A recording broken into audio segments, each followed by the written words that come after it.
MPs and a former special advisor for reaction and the latest in the leadership contest.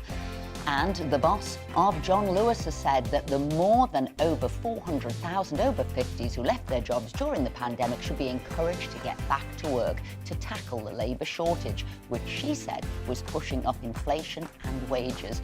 I'll be speaking with an employment and recruitment expert on this. And an alleged member of the Islamic State Beatles has been charged in the UK with terrorism after he returned from serving his sentence in Turkey. I will be joined by Home and Securities Affairs Editor Mark White for the latest. And to give me your political briefings, send in your views and opinions by emailing gbviews@gbnews.uk or tweet me at GBNews.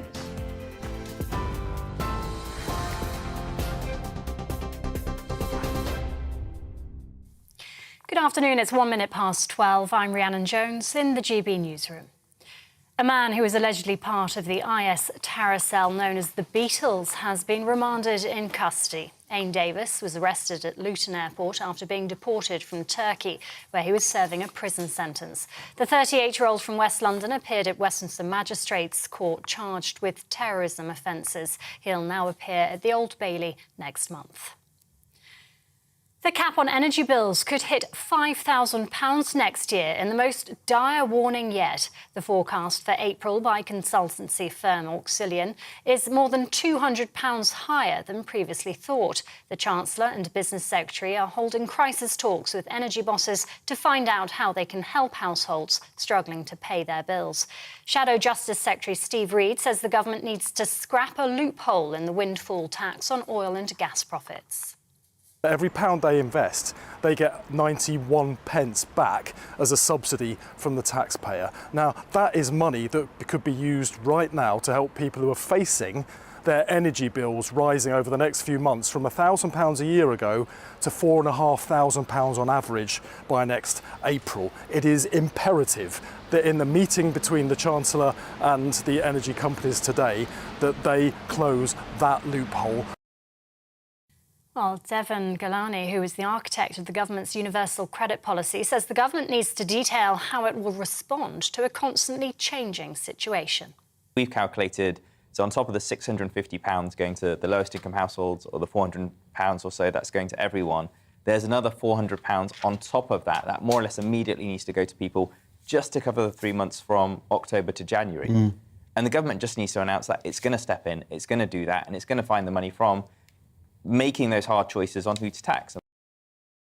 Tory leadership contender Liz Truss has hinted she would consider further support for struggling households if she becomes Prime Minister. She made the comments during the People's Forum on GB News, having previously taken a hard stance on so-called handouts.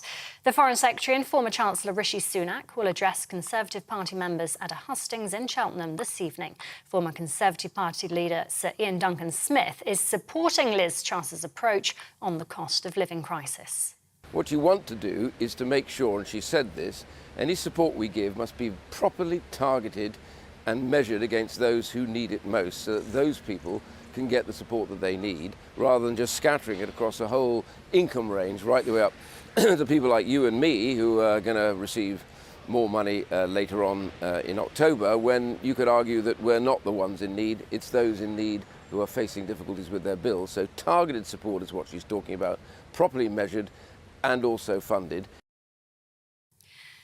A car has hit 5 people in Kent, killing 2 members of the same family and seriously injuring a child. Police say a man in his 80s and a woman in her 30s died after being hit outside a multi-storey car park in Ramsgate. A local man has been arrested on suspicion of causing death by dangerous driving and leaving the scene of a collision. A man who was killed in shootings on the Isle of Skye and in Wester Ross has been named by police as John McKinnon. 3 other people were injured by a gunman who targeted a number of properties in the area. A 39-year-old man has been arrested in connection with the incidents, which police believe are linked. Water industry insiders say they expect an official drought to be declared tomorrow. And amber heat warnings are currently in place, and the risk of wildfires is exceptional across parts of England and Wales for the next few days. The Met Office has raised its fire severity index to its highest level. That's following the prolonged dry conditions, with temperatures set to hit 36 degrees on Saturday. And David Bowie has been named Britain's most influential artist in half a century. He received the award for his ability to transcend music, film and fashion. Other musicians on the list include the Spice Girls, Sir Elton John and Stormzy. This is GB News. We'll bring you more as it happens now, though. Let's return to Esther with the briefing.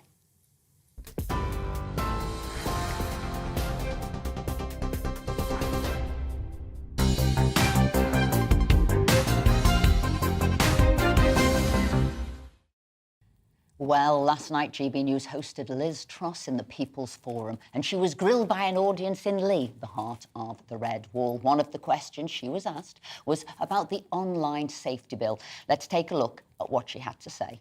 What I want to make sure the online safety bill does is protect the under 18s from content that is damaging. And I have two daughters who are aged 13 and 16. And I worry about some of the material that they can access online. I also worry about the impact of social media on them before they are yet fully adult and fully able to take responsibility. I very strongly agree with you, though, where it's about adults being able to speak freely, they absolutely should be, and it should be the same online as offline. That's a really important principle, and I'll make sure that the online safety bill does reflect that.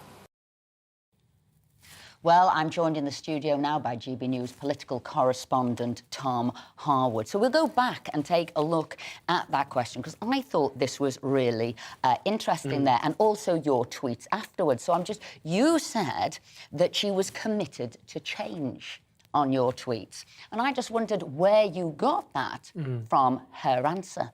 Well, currently, the way that the bill is formulated, it has this concept of legal but harmful. It has this concept that some things that might be legal in the offline world might be made illegal in some circumstances in the online world.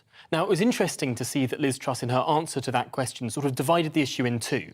Said she supported the protections in the bill for people under the age of 18. And everybody does. That's That's a fairly non-controversial view. I think there are some elements of the bill that some people might raise an eyebrow at, particularly around what over 16s are allowed to access. I think that might be a bit of more of a grey area. But clearly, Liz Truss had her position there. Under 18s should face all those same protections. She then said that adults who are free to make up their own minds, make up their own decisions, should have the same rights online as they do offline. And she said that she would make sure that the bill reflects that.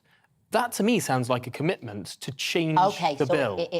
And this is what I think is very interesting about her campaign, because adequately protects free speech, and it reflects that, is what Nadine Dorries, who is her supporter and the Secretary of State, says it already does, which means there is no commitment there to change whatsoever. So what I'm wondering is Liz's campaign wonderful in letting people read into her answers what they want to?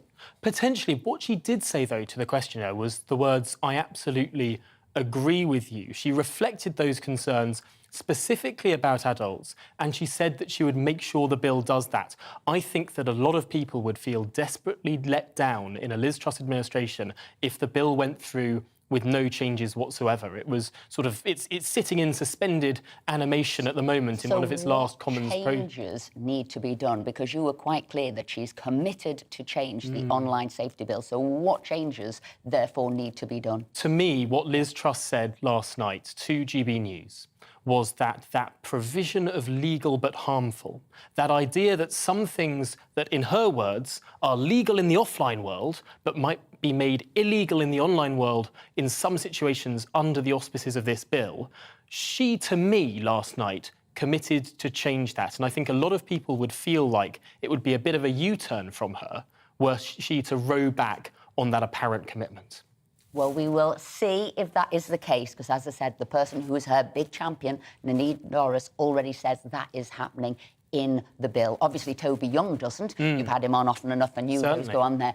And this is where I wonder if Liz, who's definitely now the front runner, if her campaign has been strategically much better than Rishi Sunak's. I think to some extent there have been areas where Liz Truss has been more constructively ambiguous. For example, Liz Truss has said that she wants to see the green belt protected.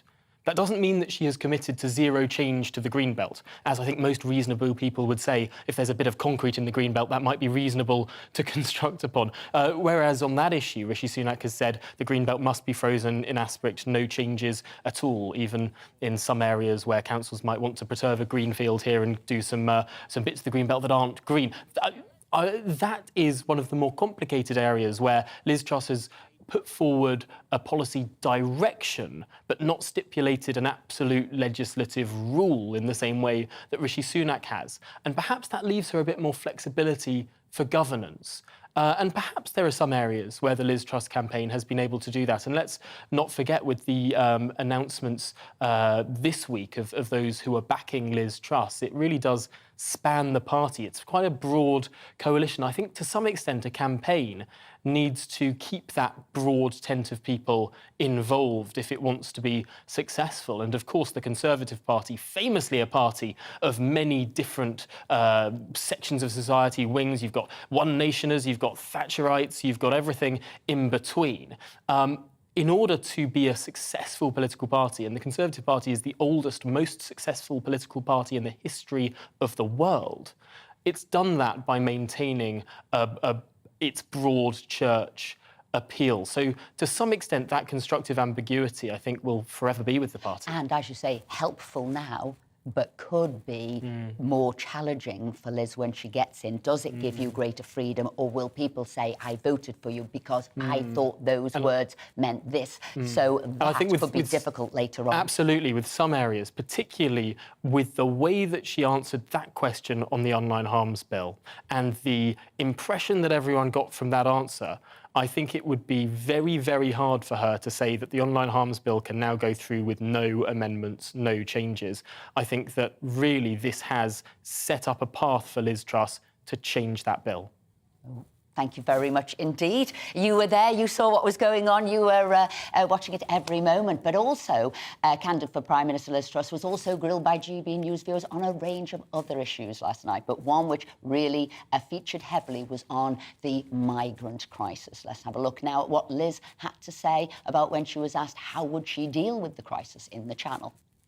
We've got people traffickers using boats that are not seaworthy to try and get illegal immigrants into this country, and it is destroying lives, and it is a huge criminal operation that we need to stop. And that is why I worked with Priti Patel and others on the Rwanda policy to find a safe place where people could live, where if people are entering the country illegally, we can then send those people to Rwanda. And what I would do, if I'm elected as your Prime Minister, is make the Rwanda policy work by, through the British Bill of Rights, ensuring that we can't be overruled by the ECHR. Because you know that's been a problem, that we had the ruling from the ECHR and that stopped the policy going ahead. So I would make sure we legislate for Britain that we are in control of our own policy and we can't be overruled by the ECHR. Let's now bring in the Conservative MP, Damien Moore. Hello. So you initially were a supporter of Tom Tugendhat. He didn't get any further, so you moved to support Liz Truss. Why was that? Well, I think it's positivity, energy, the commitment to change that we need now. The world's a very different place from what it was when we won that election in 2019. And I think that Liz has the right policies to take us forward into the forthcoming years. As I've said, with positivity and enthusiasm, she's got a real can-do attitude that is really striking. And I think that's what people want to see. I'm overwhelmed by the amount of people coming up to me on the street, just normal people coming up to me saying that they really want me to back Liz, and I'm backing Liz. And hopefully that will be reflected in the party when hopefully she'll be elected as our leader and Prime Minister. And have you seen that change over the last couple of days? I'm sure they weren't saying that when you were backing Tom Tugendhat, but have you seen that, the country coming on board of late? I think so. I think that it's a really positive campaign, and we're seeing many people coming from all sections of the Conservative Party over to Liz Truss, many with plenty of experience, many of the new candidates, many of the new councillors, many of the new MPs that won their seats very recently, 2019, those that have recently elected in local council seats. They want that positive change that Liz is going to provide. And I think that a can-do attitude and a proven ability, whether that's as International Trade Secretary, whether as Foreign Secretary, she's really showing us what material she's made from. And I can assure you, Esther, from what I can see, it's prime ministerial material. And you're part of the Northern Research Group. You do a lot there, championing the North. The levelling up agenda was very much as Boris's agenda. Liz seems to be getting rid of various of his policies or taking it another way. Will the levelling up agenda remain, and how important is it to people in Southport and in the North West? Well, I think levelling up is incredibly important. Liz has said she will carry on with the levelling up agenda. In fact, I was at a Northern Research Group hustings chaired by Jake Berry, the chairman of the Northern Research Group, where Liz gave that commitment to levelling up the North and the rest of the country. But it's been incredibly important across the North. And in my own constituency, we got a town deal of 37.5 million. We're already seeing the fruits of that now come, with hundreds of millions being promised by investors that want to come into our town.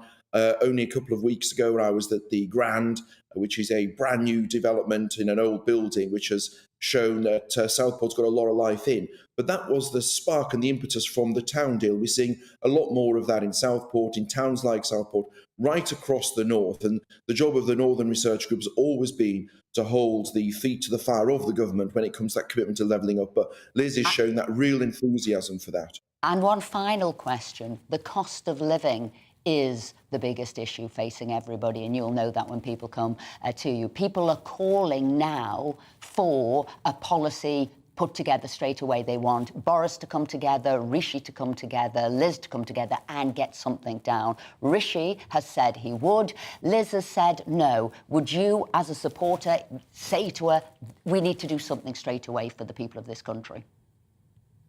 Well, what I would say, Esther, is that we are doing things already. We've already given support. Previously, we've already committed to more support. And Liz has said that she would be looking at further measures of support. But I would say that it has to be targeted to those that really need it. There are many people that have been getting extra money from the government, not at the poorer end. And we need to give them more to support them, not just blanket brushstroke approach, which actually has left some people out that do need the support. When we did it over council banding, of course, you've got people that live in big houses, but they may be very old and very vulnerable, living in a big old cold house and didn't get anything that first time round. We need to support the most vulnerable people. Liz has said that in an emergency budget, she will look at that, as well as a whole range of tax measures that we need to do to make sure that more people have more support, but more money in their own pockets as well. Yeah, and it does seem that Liz is moving towards, I know she said no to handouts, all about tax, but there does seem there's been a movement there. We had Ian Duncan-Smith on earlier saying yes when it's appropriate, but Liz herself does seem to have moved in her position. Do you welcome that we should give those handouts to people who will be in desperate need as these energy bills go through the roof? Well, there's two parts there, of course, Esther. There's the immediate response that we would have to look at, which I think does require some support there. And Liz has said that herself. But what I would say in the long term, we need to look at the overall strategy of providing energy at affordable price. We need to look at make sure people have got more money in their own pockets. That's exactly what Liz has said she's got to do. But when she has that an emergency budget, I'm sure that will be set out in greater detail. But that commitment to support the most vulnerable people, as well as providing people with more of their own money in their own pockets to spend as they wish, is the right policy for this government and the right policy for hopefully her administration in only a few weeks' time. Damien Moore, thank you very much indeed for joining me today. Now, coming up, we'll be getting more reaction on the People's Forum with Kevin Maguire from the Daily Mirror and from a former special advisor to Michael Gove, Charlie Rowley. But before that, let's take a look at the weather. Hello, Alex Deacon here with your latest weather updates. The Met Office amber extreme heat warning came into place today and lasts until Sunday, covering large parts of England and Wales. Temperatures for a number of days are going to get into the low to mid-30s across parts of the south. Further north, we have this weather front still bringing some cloud and rain across parts of the Northern Isles and the Western Isles. But elsewhere, under high pressure, it's sunny skies.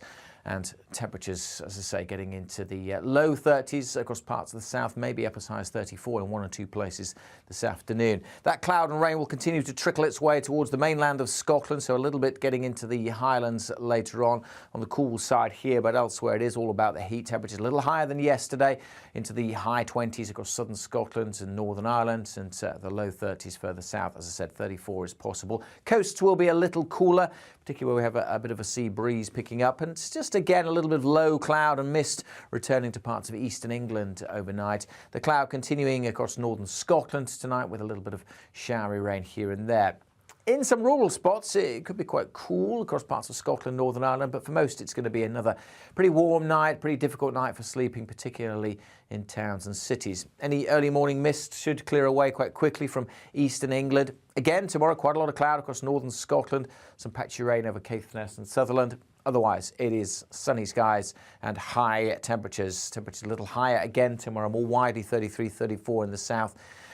Parts of the east coast will be a little cooler tomorrow with a bit more of a breeze and with a bit more perhaps in the way of mist and low cloud on these coasts. So it will be, as I said, a little cooler here. Again, cooler in northern Scotland where that weather front persists, but more of the same into the weekend. We're starting to see a change as high pressure ebbs away, tap into slightly hotter air across the south for Saturday. But this low pressure, just chance of bringing some showers as we go into next week.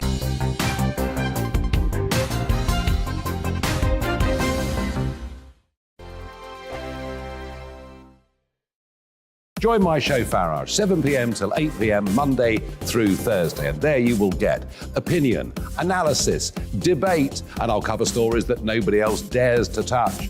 You've been cancelled. Join the club. Oh my goodness, brilliant. And then for the last 15 minutes, talking pints. We're over a drink. We have a civilised conversation with someone. We very often disagree, but we do it in a grown-up way. Come and join me on Farage.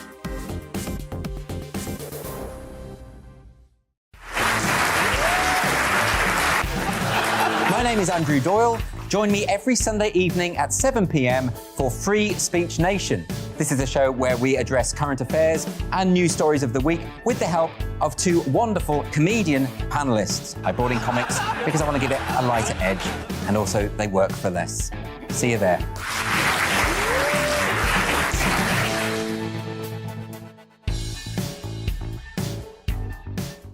Hi there, it's Stephen and Anne.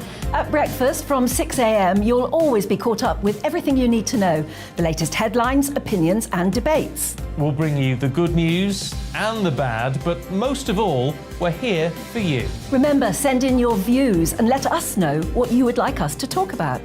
That's because we're your news channel. And every morning at 6 a.m, it's breakfast on GB News. I'm Dan Wootton. Join me Monday to Thursday from 9 to 11 for the feistiest and most fun news debate on TV, where free speech reigns. I'll bring you a sharp take on the day's biggest stories, bombshell newsmaker interviews, and A-list guests. And I guarantee you, no spin, no bias, no censorship, and no reason to go to bed. That's Dan Wootton Tonight, Monday to Thursdays from 9 on GB News.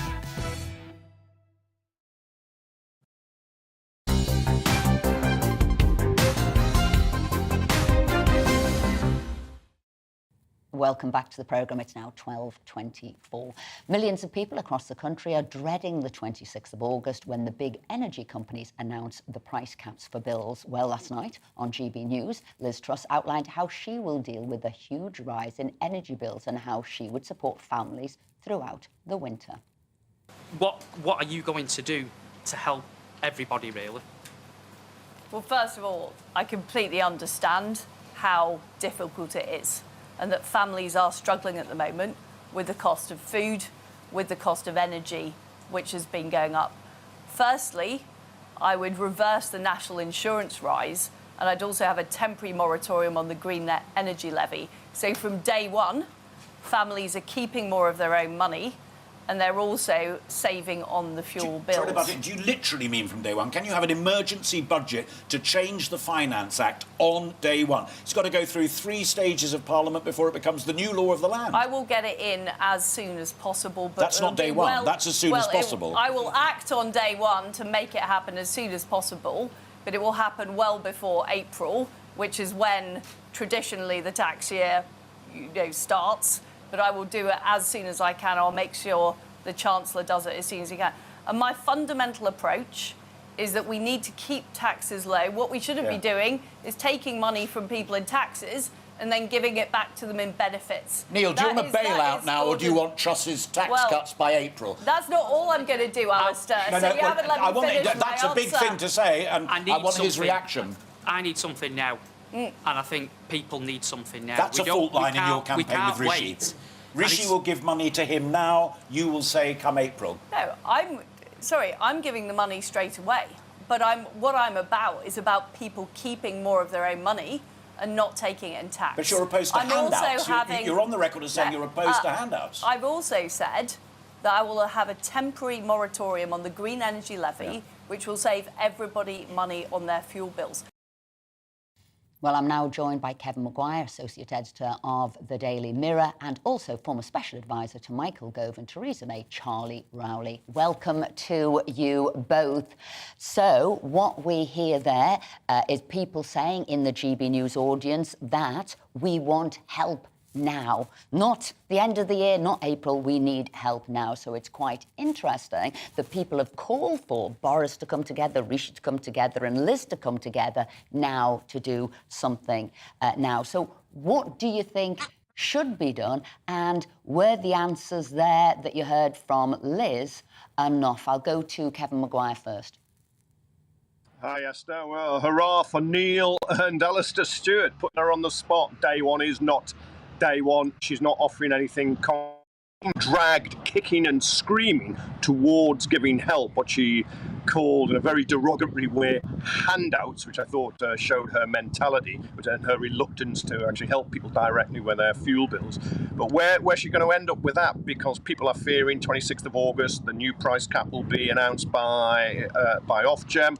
What do you do about it? And the really radical thinking isn't coming from within the Conservative Party and these leadership hustings. It is coming now from Ed Davey, the Liberal Democrats. It's coming from Gordon Brown, the rest of the Labour Party. Where is it? You can quite legitimately ask where are Keir Starmer and Rachel Reeves, the Shadow Chancellor. But they are saying cancel the increase. Just cancel it. Cap the prices where they are, which will mean having to fund the energy suppliers in some way. It's by a higher tax, windfall tax, as Ed Davey. Gordon Brown's talking about possibly temporary nationalisation of these energy companies to get people through it. And I thought Liz Truss was all at sea there, and she will know that giving those tax cuts, whatever the merits are of reversing the national insurance increase or not going ahead with the corporation tax rise, whatever the merits, they're not going to help many people who are facing huge fuel bills. And let's not forget, at the beginning of April, the average household was paying around £1,200. Early next year, could be paying more than £4,000 for the same energy. That is catastrophic for household finances. And she just didn't sound up to the challenge, as if she really appreciated what is going to hit households. And let's not forget, they are voters. Charlie, there, Kevin saying not up to the challenge. The help that's coming is coming too late. I think Liz even said when Rishi reached out his hand to say, should we get together and do something? She said no. Will she change her mind on that like she has on handouts? Well, the first thing to say is that I think Kevin should stop being so nice to us Tories and say what he really thinks. But Liz really is... You obviously don't know him. I'm a huge fan of Kevin's, by the way, so I hope we can find things to disagree on this, and I'm sure we will. Stop running your time down. Give us an answer, Charlie. Even though she said that whatever help and support is available, it won't come in on day one. She will get to the point from the very first day that she's in office. And I think that's really important because there will be no honeymoon period for whoever becomes the next leader of the Conservative Party and Prime Minister of the country. You have to, whoever it is, will have to get a grip of this. I don't think it's a binary choice, by the way. I don't think it's just an either or, whether it's tax cuts or whether it's providing financial support to those most in need. I think it will end up being a combination of the two. And I think both teams have sort of recognised this. Obviously, in a leadership contest, you've got to differentiate yourself between your opponent. And the candidates have done that. But I think as time goes on, and there's still a long way to go in this race, they will have to eventually come together and explain their positions as to who will benefit from tax cuts, if you're going to offer tax cuts, and who is actually going to benefit from receiving potentially more support, which is the right thing to do where it's needed. Now, Kevin, I'm going to come back to you on that. You said Gordon Brown has put an idea forward, which is the sort of nationalisation. If you don't do something, then he will do that. But there is a silence from Keir Starmer. I mean, is this part of a strategy? Put Brown up, he'll come up with an idea. If people don't like it, we'll change it, give you another one. Is that what Keir's saying? Or have he and Rachel got no ideas? Yeah, well, I think Keir Starmer's on holiday. He's coming back for next week. He's going to be apparently saying something. He's going to have to say something good now because he's playing catch-up too. Rachel Reeves is around. She's talking about removing tax breaks for the North Sea companies. But she hasn't, for instance, gone as far as Ed Davey, the Liberal Democrat, said increase the windfall tax, or even further with Gordon Brown saying, look, you may have to have temporary nationalisation of these energy companies, as happened with some of the banks in the financial collapse of 2008 to 2009. So no, Labour's not quite at the races on this, to the great frustration of many of its MPs. And he himself, Keir Starmer, is very cautious. He's been trying to distance himself from the programme he got the Labour leadership election on, for instance, dropping energy nationalisation as a Labour goal. But he may now have to do a U-turn or a big swerve and embrace it, at least partly, when somebody like Gordon Brown is advocating it. Gordon Brown's handled a huge crisis before with a global financial collapse. You can see what is happening now on energy prices, and it's not just low-paid households, it's not just pensioners will be hit. If you're relatively comfortable middle class and you've got an income 40,000, 45,000 gross, you're going to be losing potentially £3,000 a year, £60 a week cash on these energy bills. That will be enormously hurtful to you if you've got a couple of kids and you're probably struggling with your bills now. You're Kevin, comfortable, but you're not rich. Kevin, can I ask you a quick question? When we last spoke, you said Labour would be pleased to have Liz Truss as the Conservative leader rather than Rishi. Seeing how she's performed over the last week, do you still have that same view? Keep your answer short, because I want another quick question to Charlie. Do you still hold that view? Would Labour still soon have Yes, absolutely. And she's showing why, when she cannot grasp the energy problem, the energy crisis. Sunak can. I don't think he's got all the answers, but he is prepared to do what he probably doesn't want to ideologically, but he knows he has to. She is not. She's trapped by her previous tax promises, which will not really Charlie, help just those. a very quick answer from you. Labour has come out with radical views. They're not, are the Conservatives going to come out with a radical policy? Keep it short, yes or no, or will it just be back down to universal credit support and tax support? Well, what I would say is both candidates have put forward different policy platforms, but at least there's policy there. Labour, as Kevin said, they're not at the races. They haven't been seen. Keir's still on holiday. They've had to wheel out Gordon Brown to talk about nationalisation, which would be a disaster for this country. So I take heart from the fact that we've got two Conservative candidates that are putting forward a policy platform to deal with this crisis, where Labour are nowhere to be seen.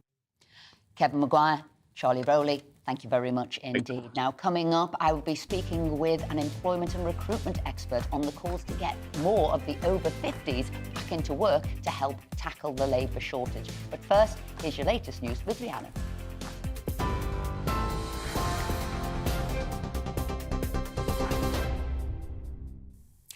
Esther, thank you. It's 12:30 for your top stories from the GB newsroom. A man who is allegedly part of the IS terror cell known as the Beatles has been remanded in custody. Ain Davis was arrested at Luton Airport after being deported from Turkey, where he was serving a prison sentence. The 38-year-old from West London appeared at Westminster Magistrates Court this morning, charged with terrorism offences. He'll appear at the Old Bailey next month. The cap on energy bills could hit £5,000 next year in the most dire warning yet. The forecast for April by consultancy firm Auxilian is more than £200 higher than previously thought. The Chancellor and Business Secretary have been holding crisis talks with energy bosses to find out how they can help households struggling to pay their bills.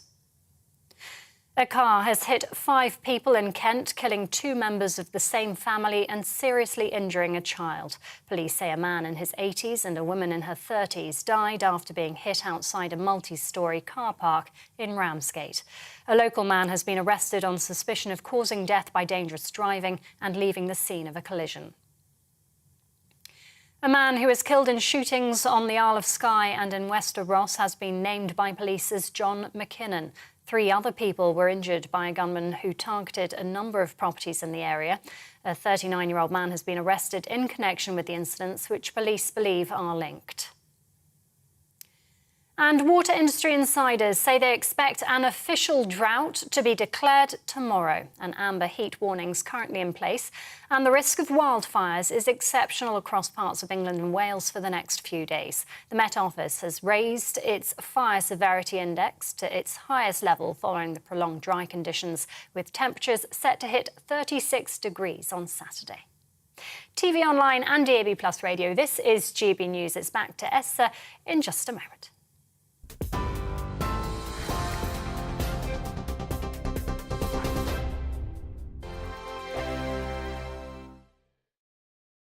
Join my show Farage, 7 p.m. till 8 p.m. Monday through Thursday. And there you will get opinion, analysis, debate, and I'll cover stories that nobody else dares to touch. You've been cancelled. Join the club. Oh, my goodness me. And then for the last 15 minutes, talking pints. We're over a drink. We have a civilised conversation with someone. We very often disagree, but we do it in a grown-up way. Come and join me on Farage.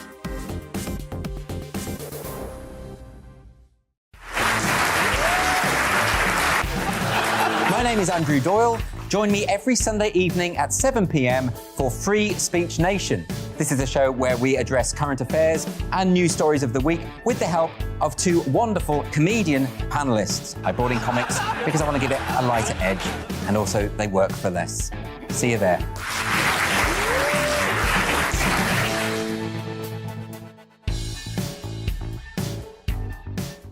Hi there, it's Stephen and Anne. At breakfast from 6 a.m, you'll always be caught up with everything you need to know, the latest headlines, opinions and debates. We'll bring you the good news and the bad, but most of all, we're here for you. Remember, send in your views and let us know what you would like us to talk about. That's because we're your news channel. And every morning at 6 a.m, it's breakfast on GB News. I'm Dan Wootton. Join me Monday to Thursday from 9 to 11 for the feistiest and most fun news debate on TV, where free speech reigns. I'll bring you a sharp take on the day's biggest stories, bombshell newsmaker interviews, and A-list guests. And I guarantee you, no spin, no bias, no censorship, and no reason to go to bed. That's Dan Wootton Tonight, Monday to Thursdays from 9 on GB News.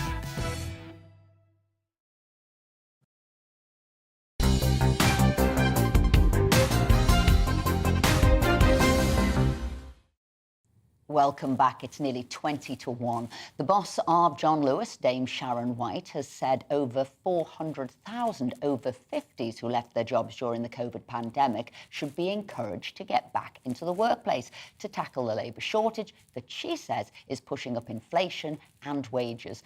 The Office for National Statistics have said that about 1 million people in the UK have left work since the start of the pandemic, with retirement the most popular reason given for people aged over 50. Well, joining me now is Kate Shoesmith, Deputy CEO for the Recruitment and Employment Confederation. Great to have you with us. So what is happening? Where have all the workers gone? Yeah, we have been seeing for the last 18 to 24 months that there has been a total shift within our labour market. Now, Esther, you remember that we've been talking about labour and skill shortages for years, but the pandemic definitely exacerbated a situation. So as we came out of lockdown in the final lockdowns in March 2021, demand for different jobs went through the roof. We were seeing 2 million plus vacancies being advertised on a regular basis. And actually the other side of that is we saw the supply of people was declining. So we've seen candidate availability, so job seekers looking for work availability at the lowest we've had in the 25 years we've been collecting data. So a big shift in our labour market. Why? I mean, I'm bored of hearing people talking about work-life balance, but they seem to be forgetting about work. What's happened? What's the mental mindset? So it was first of all something that recruiters were telling us they were picking up on as we were coming out of the pandemic. People were reassessing their priorities. They've been put in a hugely difficult situation during the pandemic. And you mentioned over 50s in particular. They're often called the squeeze generation. So still have children at home, childcare responsibilities, getting childcare right, making sure that there's somewhere for the provision for your children to be, particularly when schools were closed, was so difficult. At the same time, squeeze generation, they have responsibilities for older people, caring for parents. Really hard. Domiciliary care is nowhere near where it needs to be in this country. So that infrastructure just doesn't exist in terms of what we need for people to be working. And recruiters were saying that means that people were reassessing their priorities, had spent a considerable amount of effort during lockdowns trying to keep things together. Something has to give, and maybe it needs to be work right now. So taking that step back and becoming economically inactive is how people are being referred to. And Kate, it's not just the over 50s. And I get that because you've explained all the complications in their life and there's only so many hours in the day and they're getting pulled every which way. But it's also the younger people who are now looking for flexi time, part-time, maybe doing agency stuff. So that's sort of, I don't know, your 20s to 40s. And people who are at college or further education, higher education, are staying there longer. So is this a total reassessment of how modern society works? In some regards, but then we've also seen some of these things for a very long time. So we know there's 4 main reasons why people are choosing to work in a more flexible way. You mentioned 2 of them. So you've got younger people who are looking at their education and they're trying to work alongside that. So they're still in full-time education, but need to earn some money, need to gain some experience. Really important to employers that you see that somebody's got the right skill set and has given the work a go for when they leave education. We've mentioned older people. So people stepping away from the jobs market, taking that tentative steps towards retirement. 50 plus is way too early to be retiring though. So, but wanting to work more flexibly, and if your employer's not offering that in your permanent job, then people making different choices. And the other reasons that people working flexibly is that they want to give something else a go. They want to get a new skill set, they want to try something different. And the other one is caring responsibilities. They simply can't do everything that they need to do. You said not enough hours in the day, so flexible working has to be the way forward. And that's the piece that employers really need to be focusing on now. If they're saying that they offer flexible working, they need to be walking that talk and making sure that they really do. And I wonder if things might change again. It seems lockdown changed what we were doing, but as we have this cost of living issue here now, could that change people's minds again? Because, of course, those who are on the minimum wages, working full-time, they'll need support. People who are pensioners, who won't be working anymore, they need support. But people who have elected here to come out of the workplace, as they face these increased bills, do you think they'll go back into the workplace? Do you think they will do extra hours? So we're all living longer, and as I said, I think 50 and 50 plus, way too early to be even thinking about retirement. How will we manage in that situation? It may be one thing to get a lump sum drawing your pension down a bit early, but that money won't last in the 20, 30, 40 years that might exist post that. And so, yes, I think some people will have no choice but to reconsider whether they need to go back into the labour market. Now, they won't go back into the labour market in a way that means that they are sacrificing all the things that they meant they had to give up work in the first place. So if we don't have the wraparound support in terms of the care that's available, if we don't get simple things right, like transport. What is it that you need to do to make sure that somebody can get to the site of work? And I think the really important thing is these people won't be necessarily walking into a job centre. That won't be their first choice because they're not unemployed. They're choosing to be economically inactive. So we need to get the support to where and the careers advice that people need, and particularly financial advice in the places where they're going to. And it won't be a job centre necessarily.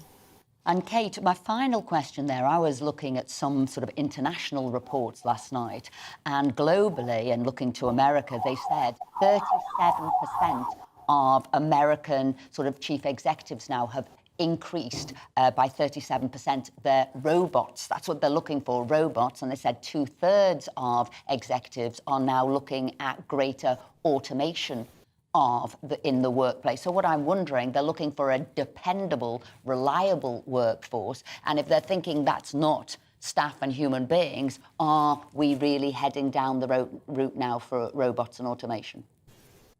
So people talk about the fourth industrial revolution, where you have a greater preponderance of digital skills and automation. And yes, that is definitely a direction of travel. And we've seen an exponential growth in the demand for people with digital skills to enter the workforce. What happens, though, in any of these changes in our labour market and changes in the economy is it creates different jobs.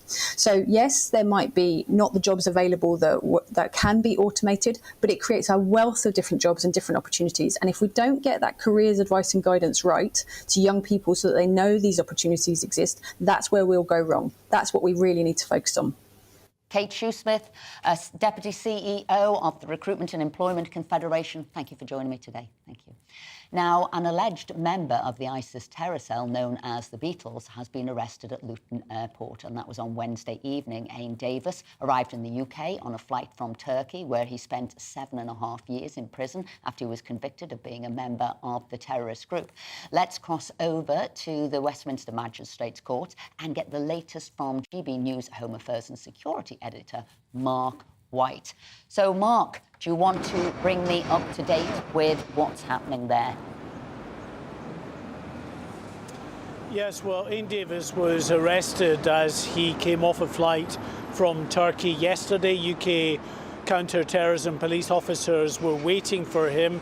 They were aware that he was on that flight because he had been deported by the Turkish government, having spent the last 7 years in a Turkish prison cell. He was convicted in courts in Turkey of membership of the terror group Islamic State, something that he'd always denied, but he was found guilty of that by the Turkish courts and sentenced to this 7-year jail term. It's also alleged that he was part of this notorious execution squad that was dubbed the Beatles in the British press because the 4 members of this group were all British.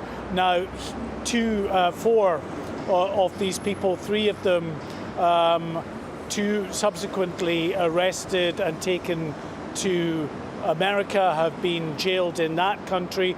And then the most notorious member of the group, Mohammed Emwazi, who was dubbed Jihadi John in the British newspapers because of the fact that he was also a British member of the Beatles.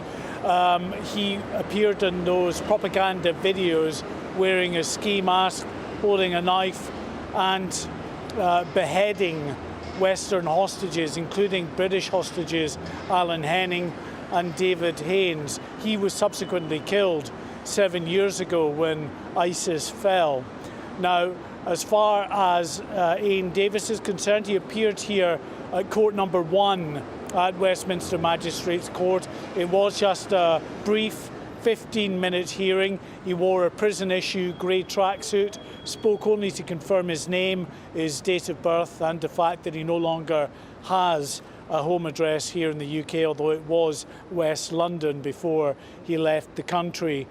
He faces 3 charges. 1, that he possessed a firearm for the purposes of terrorism, and 2 charges relating to the raising of finances for terrorist purposes. He has now been remanded back into custody, taken off, we understand, to Belmarsh Prison, and he'll appear again in court, this time the Central Criminal Court, the Old Bailey, on the 2nd of September.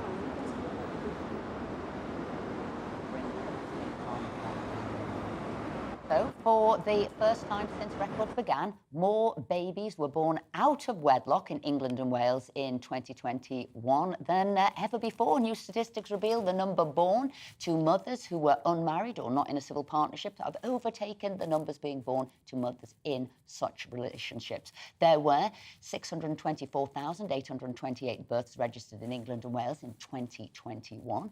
The Office for National Statistics said this includes 320,713 births to women who were not married or in a civil partnership when they delivered, 51% of the total, compared to 304,015 births to parents who were married or civilly partnered. Well, I'm now joined by psychologist Emma Kenny to talk about that. Do you think this is a moment to be concerned when for the first time there's more children being born out of wedlock than in?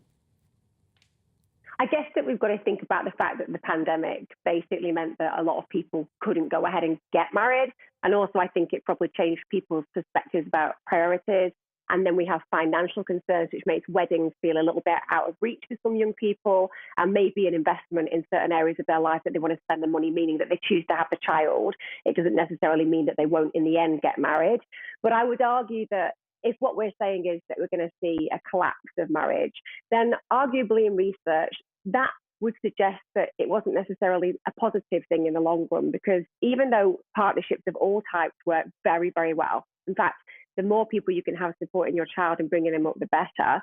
The truth is that what we find relating to happiness and the happiness index, and certainly the confidence of young people, is that when they come from a home where there is parents who are married, they tend to have an understanding that their foundation of stability feels strong. And whether we can then argue, well, it's worse to be in an unhappy home, of course, we don't want children growing up in an unhappy home, but the thing about a psychological connection with a partnership, whether that's civil or whether that's marriage, the point is that you've connected and committed to something that you feel requires a lot of work.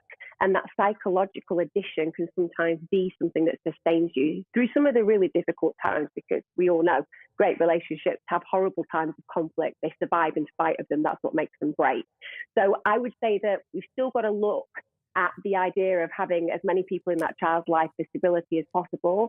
But I don't believe that we're seeing a change completely in our social dynamics where marriage is dying out. I think that young people probably haven't had options and certainly are prioritising different areas. Looking at the economy right now, I probably would do too.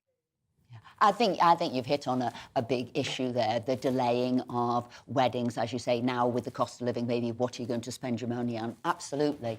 But I'm wondering if that attachment to the child is as strong if you haven't made that commitment.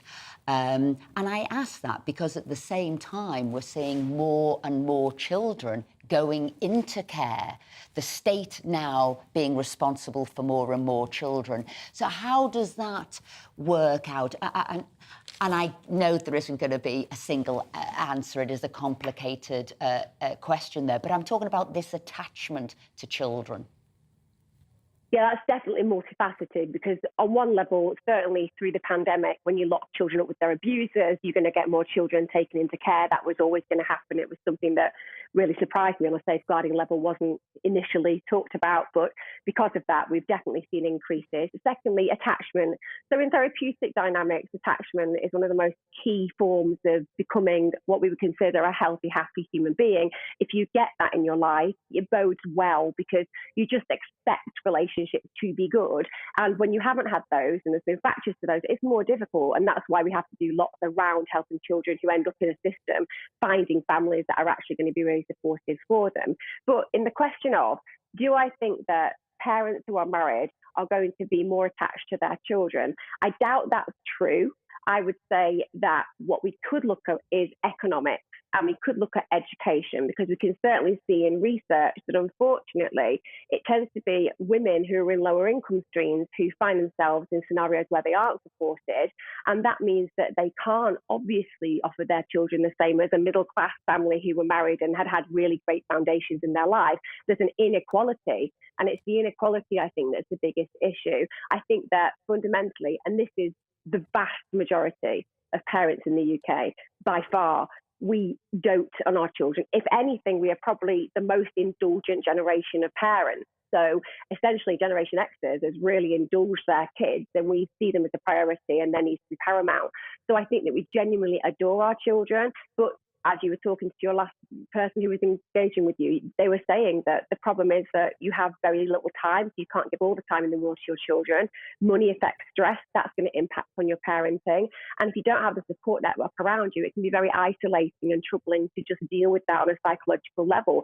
Would that then impact on your child? Well, probably and possibly. And I think that knowing that, we probably have to think about how we are empowering children in the world today, certainly in our Western world, to feel that there are people who are good around them.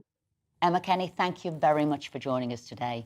Well, thanks for watching. That's all I've got time for today, but I'll be back on Saturday morning with an exclusive interview with Jacob Rees-Mogg, talking about all things Brexit, Rwanda, and the downfall of Boris Johnson, so don't miss that. And up next is On the Money with Mark Longhurst. I'll leave you with the weather.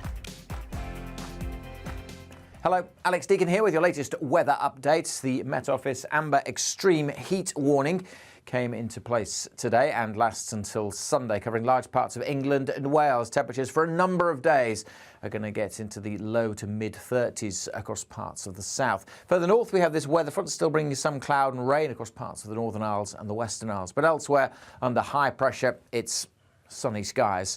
And temperatures, as I say, getting into the low 30s across parts of the south, maybe up as high as 34 in one or two places this afternoon. That cloud and rain will continue to trickle its way towards the mainland of Scotland, so a little bit getting into the Highlands later on the cool side here, but elsewhere it is all about the heat. Temperatures a little higher than yesterday, into the high 20s across southern Scotland and Northern Ireland, and the low 30s further south. As I said, 34 is possible. Coasts will be a little cooler, particularly where we have a bit of a sea breeze picking up, and it's just again a little bit of low cloud and mist returning to parts of eastern England overnight. The cloud continuing across northern Scotland tonight with a little bit of showery rain here and there. In some rural spots, it could be quite cool across parts of Scotland, Northern Ireland, but for most it's going to be another pretty warm night, pretty difficult night for sleeping, particularly in towns and cities. Any early morning mist should clear away quite quickly from eastern England. Again, tomorrow, quite a lot of cloud across northern Scotland, some patchy rain over Caithness and Sutherland. Otherwise, it is sunny skies and high temperatures. Temperatures a little higher again tomorrow, more widely 33, 34 in the south. Parts of the east coast will be a little cooler tomorrow with a bit more of a breeze and with a bit more perhaps in the way of mist and low cloud on these coasts. So it will be, as I said, a little cooler here. Again, cooler in northern Scotland where that weather front persists, but more of the same into the weekend. We're starting to see a change as high pressure ebbs away, tap into slightly hotter air across the south for Saturday. But this low pressure, just chance of bringing some showers as we go into next week.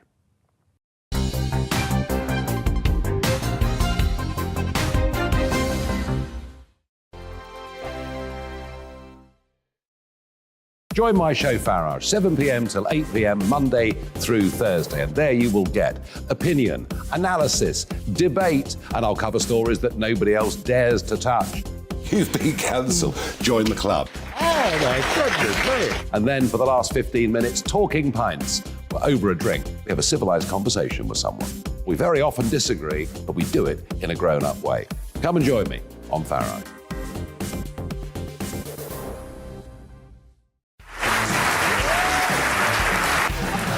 My name is Andrew Doyle. Join me every Sunday evening at 7 p.m. for Free Speech Nation. This is a show where we address current affairs and news stories of the week with the help of two wonderful comedian panellists. I brought in comics because I want to give it a lighter edge, and also they work for less. See you there.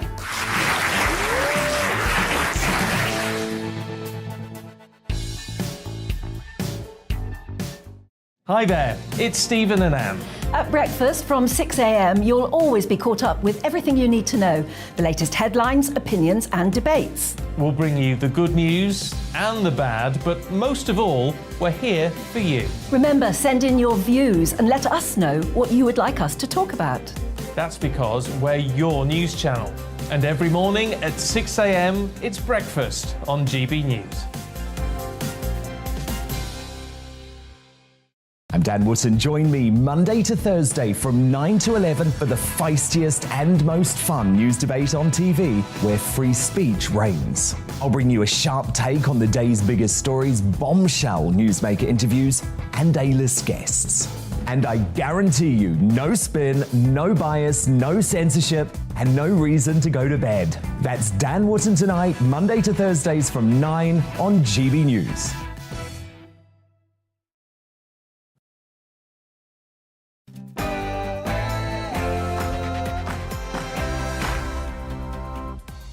Hello and welcome to On the Money, where we're focused on the UK's cost of living crisis, as are indeed the politicians, it seems today. Some may say at long last. I'm Mark Longhurst, in for Liam this week, and for the next hour, we're looking at what the Chancellor and Business Secretary, and in the past half hour, the Prime Minister, will have been telling the energy suppliers at a crisis meeting in Downing Street. And that meeting coming as energy analysts have pushed their estimate for the energy price cap up yet again, now reaching an eye-watering £5,038 a year. Can't pay or won't pay? We'll be asking our panel of experts as ever joining us in the studio. But first, the GB News headlines with Rhiannon.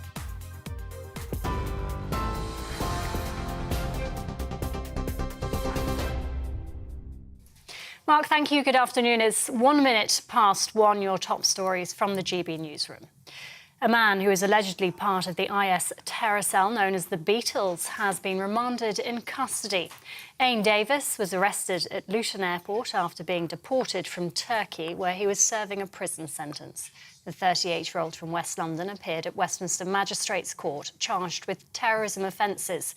He'll now appear at the Old Bailey next month. The cap on energy bills could hit £5,000 next year in the most dire warning yet. The forecast for April by consultancy firm Auxilian is more than £200 higher than previously thought. The Chancellor and Business Secretary have held crisis talks with energy bosses to find out how they can help households struggling to pay their bills. Shadow Justice Secretary Steve Reed says the government needs to scrap the loophole in the windfall tax on oil and gas profits. Every pound they invest, they get 91 pence back as a subsidy from the taxpayer. Now, that is money that could be used right now to help people who are facing their energy bills rising over the next few months from £1,000 a year ago to £4,500 on average by next April. It is imperative that in the meeting between the Chancellor and the energy companies today, that they close that loophole. Tory leadership contender Liz Truss has hinted she would consider further support for struggling households if she becomes Prime Minister. She made the comments during the People's Forum on GB News, having previously taken a hard stance on so-called handouts. The Foreign Secretary and former Chancellor Rishi Sunak will address Conservative Party members at a hustings in Cheltenham this evening. Former Conservative Party leader Sir Ian Duncan-Smith is supporting Liz Truss's approach on the cost of living crisis. What you want to do is to make sure, and she said this, any support we give must be properly targeted and measured against those who need it most, so that those people can get the support that they need, rather than just scattering it across a whole income range right the way up to people like you and me, who are going to receive more money later on in October, when you could argue that we're not the ones in need, it's those in need who are facing difficulties with their bills. So targeted support is what she's talking about, properly measured and also funded.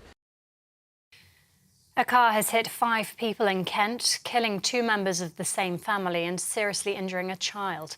Police say a man in his 80s and a woman in her 30s died after being hit outside a multi-storey car park in Ramsgate. A local man has been arrested on suspicion of causing death by dangerous driving and leaving the scene of a collision. A man who was killed in shootings on the Isle of Skye and in Wester Ross has been named by police as John McKinnon. 3 other people were injured by a gunman who targeted a number of properties in the area. A 39-year-old man has been arrested in connection with the incidents, which police believe are linked. Police Scotland says there's no further threat to the community. The thoughts of myself and colleagues across Police Scotland are very much with the family and friends of Mr McKinnon and the 3 people who remain injured. These incidents took place in a close-knit rural area and have a significant impact not only on those directly affected but also friends and neighbours living in these communities. Water industry insiders say they expect an official drought to be declared tomorrow. An amber heat warning is currently in place and the risk of wildfires is exceptional across parts of England and Wales for the next few days. The Met Office has raised its fire severity index to its highest level following the prolonged dry conditions, with temperatures set to hit 36 degrees on Saturday. David Bowie has been named Britain's most influential artist in half a century. He received the award for his ability to transcend music, film and fashion. Other musicians on the list include the Spice Girls, Sir Elton John and Stormzy. And some breaking news in the past few minutes. The Chancellor Nadhim Zahawi has said energy companies have agreed to work with the government to help struggling households with their bills. That's after talks were held at Downing Street earlier today. They told the executives the government will continue to evaluate their extraordinary profits and assess the appropriate and proportionate steps to take. We'll bring you more on this as the story develops. In fact, no doubt Mark Longhurst will bring you more on that. This is GB News. We'll bring you more as it happens. Now back to Mark with On the Money.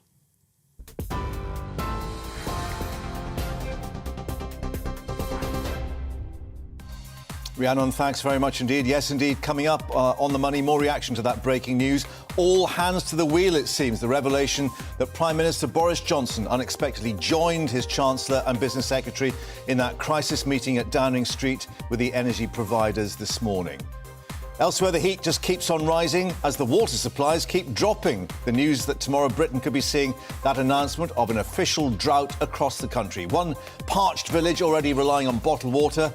We're there for you.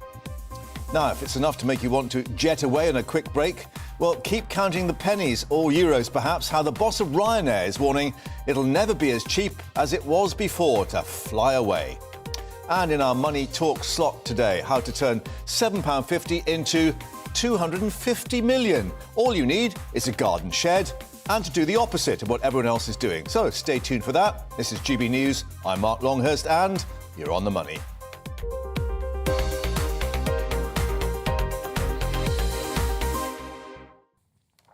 Now, as they say on University Challenge, your starter for 10, or perhaps in this case, it should be your starter for number 10. The question today, when is a windfall tax not a windfall tax? Yes, it's a tricky one. And even taxing, if you pardon the expression, the best minds in the Treasury and this morning, all the minds left in Downing Street too, including the Prime Minister.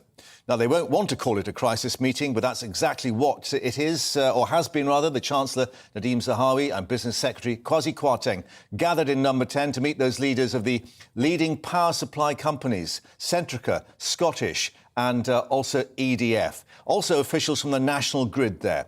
Well, the backdrop is the latest shocking estimate from analysts as to the price cap now hitting more than £5,000. Analyst Axelion warning the January figure will be 4,467, far outstripping anything so far announced in government financial aid. An additional shock, consumers being told that suggestions the National Grid preparing to war game power cuts and rationing for the coming winter.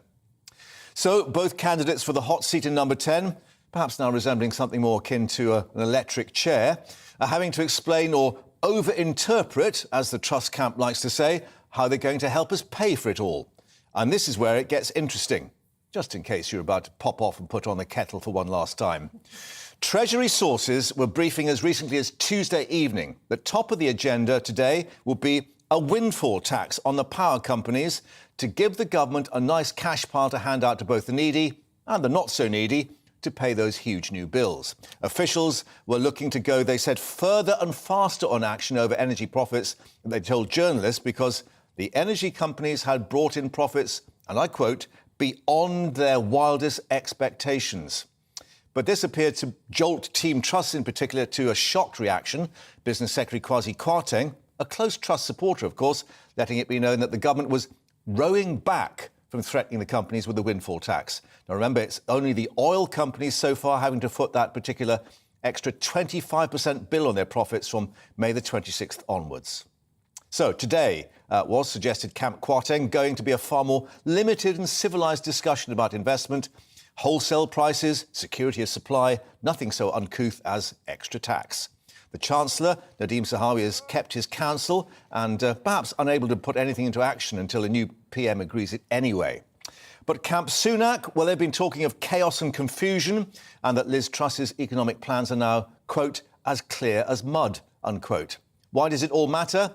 Well, because your direct debits are likely to be climbing pretty rapidly at the end of this month now, even before a new Prime Minister has stepped over the threshold of number 10.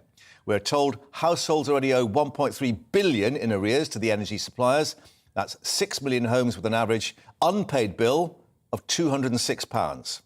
The protest group Don't Pay UK, now nearly 100,000 signatories, 99,514 to be exact, on their online petition threatening to halt direct debits from October the 1st. Now, you may remember there was a celebrated play in the 1970s, Can't Pay, Won't Pay, written by Italian dramatist Dario Fo. It became an international hit. Well, if anyone's thinking of reviving it now, they may have to change it to Can't Pay, Don't Pay. And this time it may be a tragedy, not a comedy.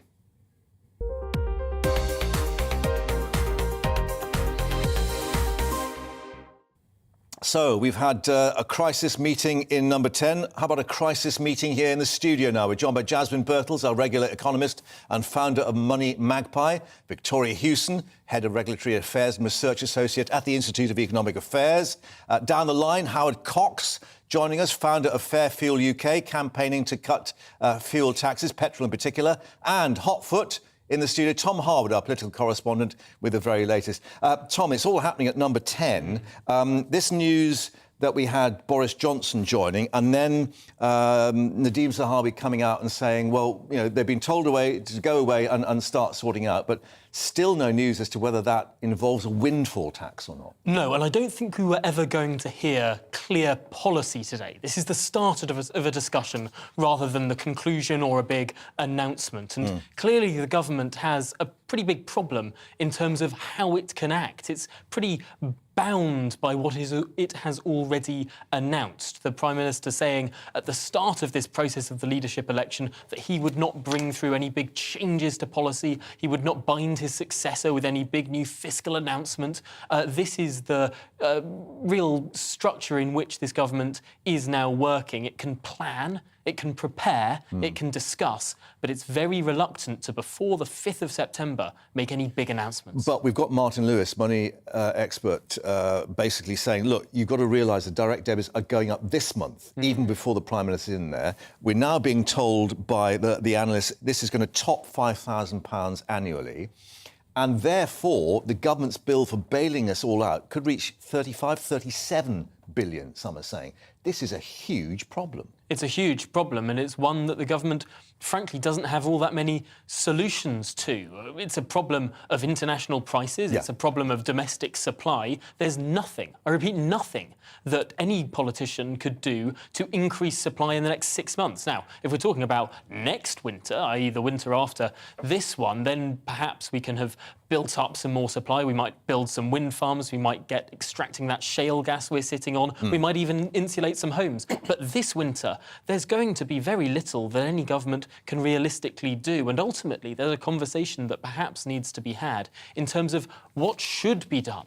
I mean, clearly, there is political consensus on those most vulnerable in society, those already in receipt of benefits, for example, being helped. But it's going to affect everyone. And frankly, it may well be the case that the government can't help anyone, that people are going to have to make different choices. People on middling incomes might have to not have help from the government this time. They might have to either ask their employers for more money, which the Bank of England won't be too happy about, or they might have to make savings elsewhere in their lives. It's going to be a tricky winter, and there is no easy solution.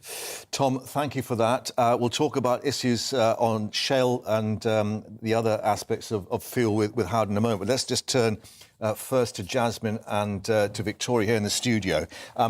Another little nugget that's emerged from number 10, the UK representative of EDF, French company, Simon Rossi, at this meeting. We're also hearing that, separate to that, EDF has announced in France that it is going to sue the French government for 8.3 billion euros.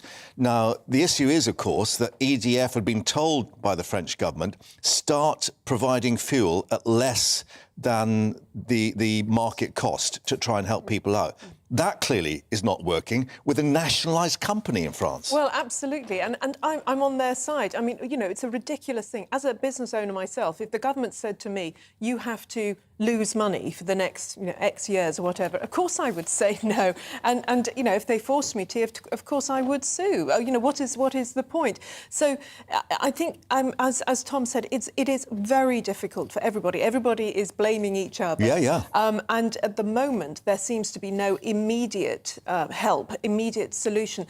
Now, if they do get windfall taxes, if they do extract money from Centrica, etc., that's not nearly... I mean, it won't even touch the sides. You know, they're... Operating profits at Centrica, 1.3 billion for the first 6 months, huge amount, but we're being told any bailout could be 35, 36, 37 billion for the whole country. Exactly. So it's comparatively speaking, it's a tiny amount.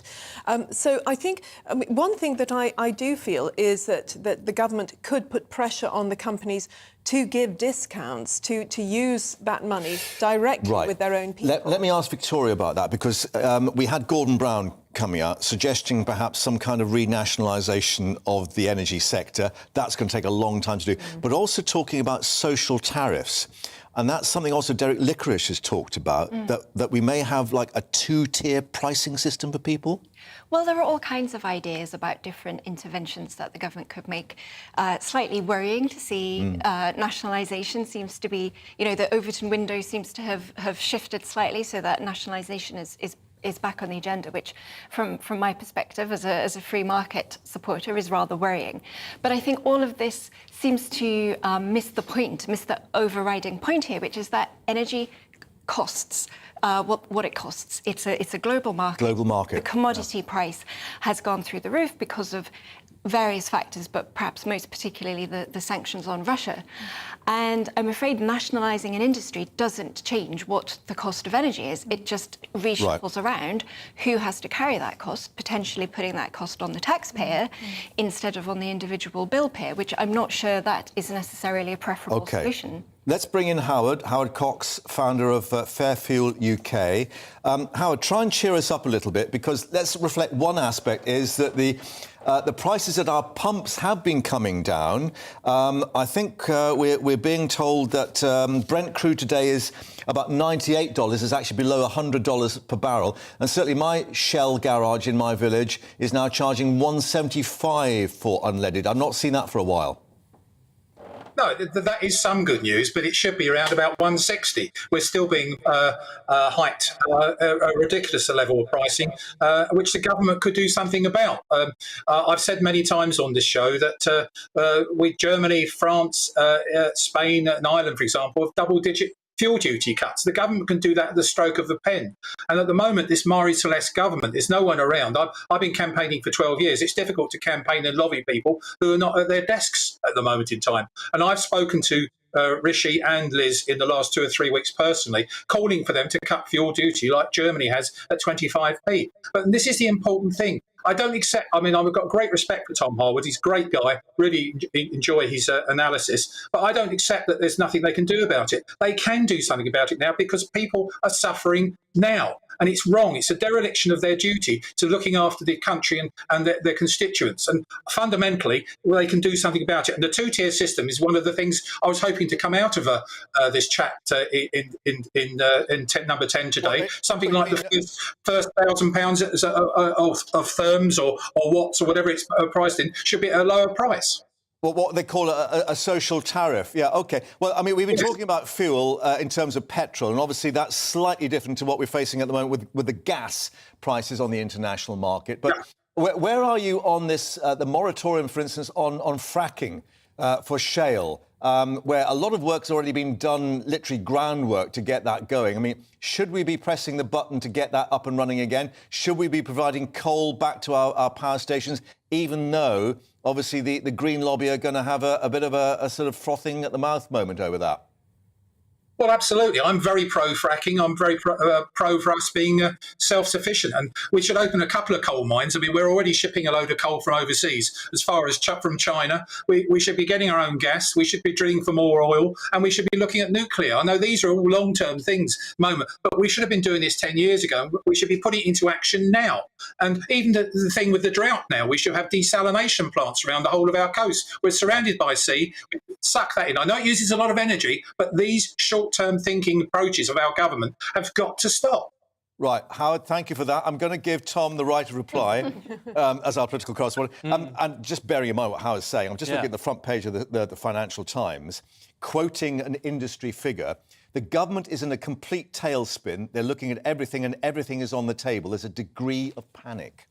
Yes, I think that that's probably true of the civil service, of the Treasury. We know that Simon Clarke, the Chief Secretary to the Treasury, has been saying that there's a lot of preparatory work going on. But of course, there is this big block that nothing can be done if we're going to follow these rules that were set out upon the resignation of Boris Johnson until the start of September. Just on the point about fuel at the pump, Howard is absolutely right. 46% of petrol at the pump is tax. 46% of every pound because spent. We've got the fuel duty and the VAT on top of that. Exactly, and it really does. I mean, the government could be much more radical there, particularly for petrol and for diesel. But when it comes to gas, when it comes to heating people's homes and all of these other issues, there isn't that much room that government levies. Of course, the Green Levy and VAT do apply, and that is some money, but it doesn't even cover the increases that are happening. £150, yeah. Tom, thank you for that. We'll let you get away and find out a bit more about what's been going on at number 10 this morning. But our guests will stay with us. You're on the money with me, Mark Longhurst, sitting in for Liam. After the break, we'll keep the discussion going and keep you up to date here on The Money.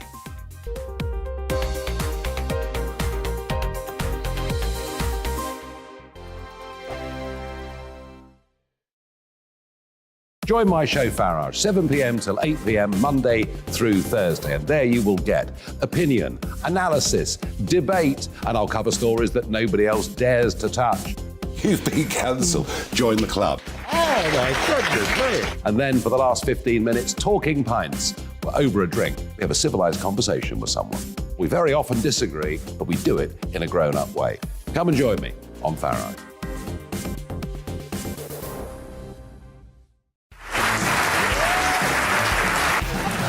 My name is Andrew Doyle.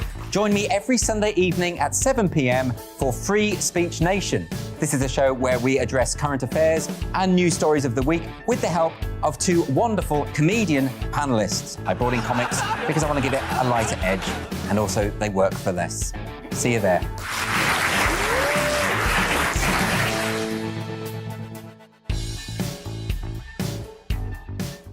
Hi there, it's Stephen and Anne. At breakfast from 6 a.m, you'll always be caught up with everything you need to know, the latest headlines, opinions and debates. We'll bring you the good news and the bad, but most of all, we're here for you. Remember, send in your views and let us know what you would like us to talk about. That's because we're your news channel. And every morning at 6 a.m, it's breakfast on GB News. I'm Dan Wootton. Join me Monday to Thursday from 9 to 11 for the feistiest and most fun news debate on TV, where free speech reigns. I'll bring you a sharp take on the day's biggest stories, bombshell newsmaker interviews, and A-list guests. And I guarantee you, no spin, no bias, no censorship, and no reason to go to bed. That's Dan Wootton Tonight, Monday to Thursdays from 9 on GB News.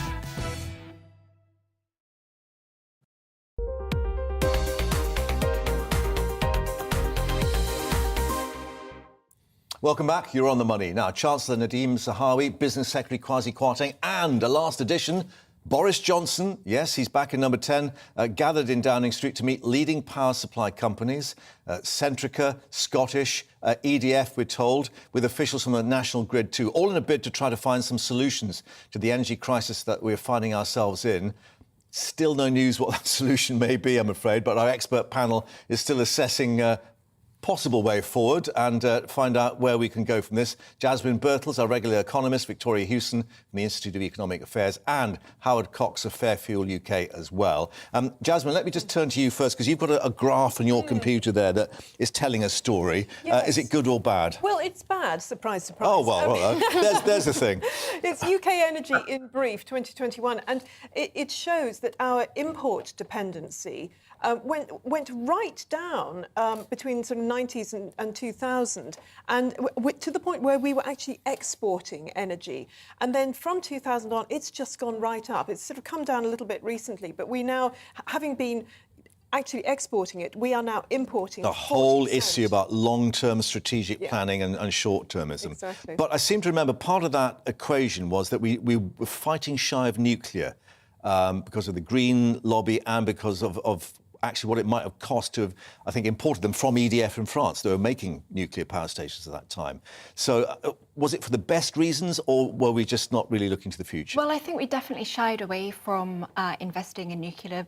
You know, it's always controversial. People are quite worried about the safety implications, which I don't think is well founded. Actually, nuclear energy is extremely safe, certainly compared to other industrial, manufacturing practices and coal mining, for example.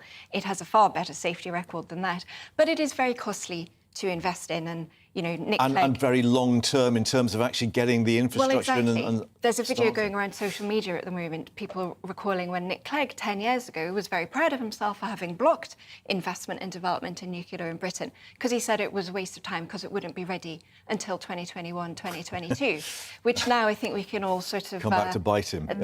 Dark comedy in play there. But the investment is so important, and this is why I think the windfall tax is such a bad idea.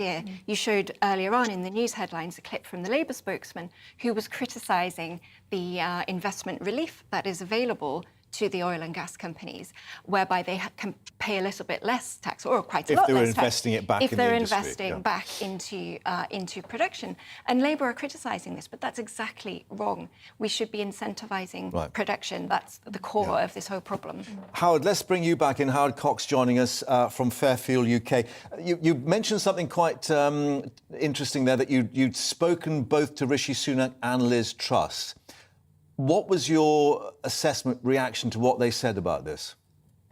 Well, obviously, I was talking to them about petrol and diesel prices and taxation. And when I spoke to Liz Truss, I actually said, why are you not following the German lead here by cutting fuel duty by 25 pence? They did this 2-3 months ago nearly, and their inflation has slowed. In fact, it dipped recently. That's proving, as we all know, when petrol and diesel prices go up, impacts directly on inflation. We always hear that in every news bulletin. She said that she can't actually promise her that, but because she's having an emergency budget, she is guaranteeing that that particular suggestion will be on the Treasury's priority list of actually to investigate. As far as Rishi was concerned, he once he took his hands away from my throat because I've been the bane of his life for the last 12 years, because I've been fighting for cut of fuel duty, and we've had a freeze, haven't we? And I've been working with Robert Halfon MP. He's Mr Fairfield UK in Parliament. He said, yes, you've done a great job, Howard, it's fantastic, but I can't promise these things. And by the way, you should know, Howard, that really I've done more for reducing the cost of living than Germany has across all other areas. I said, yes, but filling up a tank now will cut inflation immediately if you cut fuel duty. And he sort of reluctantly nodded and then walked away. Yeah, and of course the fact that it may lead to growth in the economy because it's cheaper then to move goods around in terms of the diesel for freight traffic and so on. But let me ask you a bit of a sensitive topic, and that is we've got this online petition, Don't Pay UK, and I sort of half-jokingly referred back to that play of the 1970s with Dario Fo. Where are you on the sort of the disobedience bit that, you should actually withdraw your direct debit on October the 1st until, something's done to help? Well, people are at their end of their tether, and there's no doubt about it. There's going to be more normal, decent, tax-paying people in work, middle-income people are going to struggle to pay these bills. And you can understand why this sort of campaign has come up. And I don't support this sort of action because invariably it actually backfires usually. Well, exactly. Yeah. And to be honest, one of the things your panelists said that I think there's, or you mentioned actually, is about 1.3 billion of actually arrears in terms of paying these bills. That's nothing in the scheme of things at the moment. Why doesn't the government write that off for people? Why don't they support that and say, right, we're going to pay all arrears? That would help. Then they can start from scratch and people can plan better in terms of how they heat their homes and how they turn their lights on. OK, Howard, thank you for that. Let's just turn back to Jasmine and Victoria in the studio. I mean, we're not obviously suggesting that people should put two fingers up to their energy suppliers because it could well end badly. But there is clearly now an issue for these companies who've met in number 10 as to what they do when people turn around and say, I can't pay. Well, absolutely, yes. And I'm not behind the Don't Pay UK movement either. I'm still trying to find out who's behind it, frankly. They're a bit shadowy. So we've been trying to contact them and get them to come on the programme without success so far. So if you are out there from Don't Pay UK, let us know what you're thinking about. Yeah. I mean, one thought that I did have is, when you look back at 2008, 2009, the government, the taxpayer, funded banks to the tune of billions. I mean, wasn't it 54 billion or something that we spent to shore up? I think it was just one of the banks. Now, Northern Rock, I seem to think, was the one that started it all. Yes, Northern Rock. There was Lloyds, there was NatWest, all sorts. So it may be that now is the time to do the same, but for individuals. That it's time to get some helicopter money from the government. Social loans. Yeah, possibly loans, or simply saying, right, we're going to pay half your energy bills. Right. We're going to sort of do that. That may work.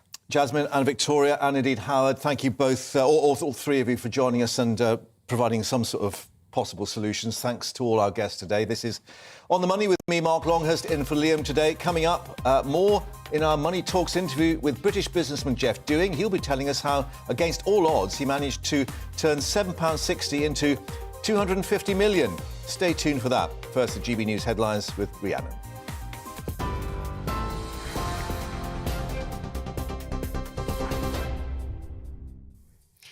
Mark, thank you. It's 1:31, your top stories from the GB newsroom.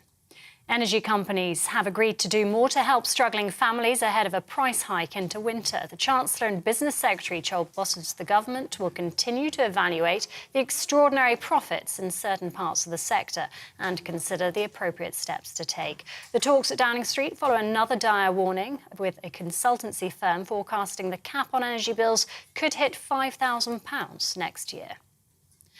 A man who is allegedly part of the IS terror cell known as the Beatles has been remanded in custody.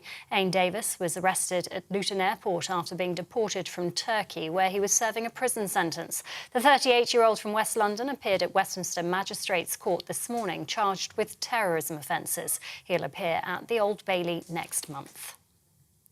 A car has hit 5 people in Kent, killing 2 members of the same family and seriously injuring a child. Police say a man in his 80s and a woman in her 30s died after being hit outside a multi-storey car park in Ramsgate. A local man has been arrested on suspicion of causing death by dangerous driving and leaving the scene of a collision.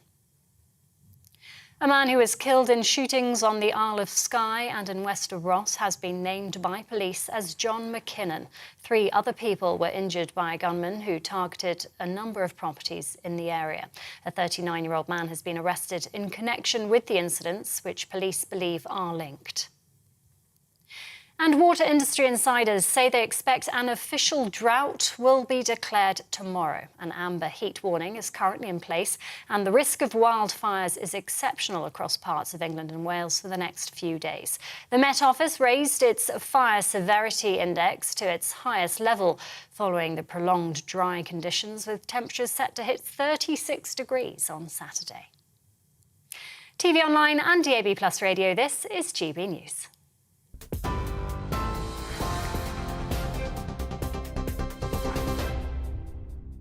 Direct Bullion sponsors the Finance Report on GB News for gold and silver investment.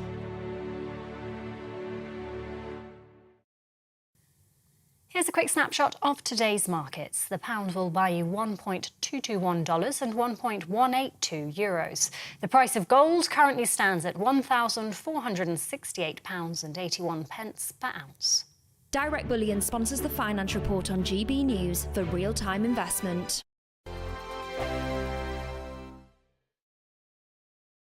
Join my show Farage, 7 p.m. till 8 p.m. Monday through Thursday. And there you will get opinion, analysis, debate, and I'll cover stories that nobody else dares to touch. You've been cancelled. Join the club. Oh, my goodness me. And then for the last 15 minutes, talking pints. We're over a drink. We have a civilised conversation with someone. We very often disagree, but we do it in a grown-up way. Come and join me on Farage.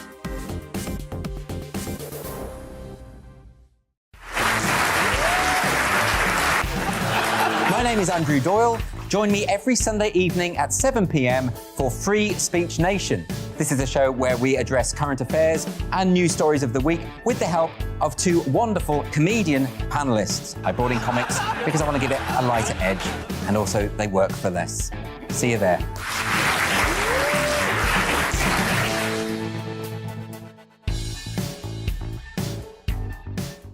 Hi there, it's Stephen and Anne.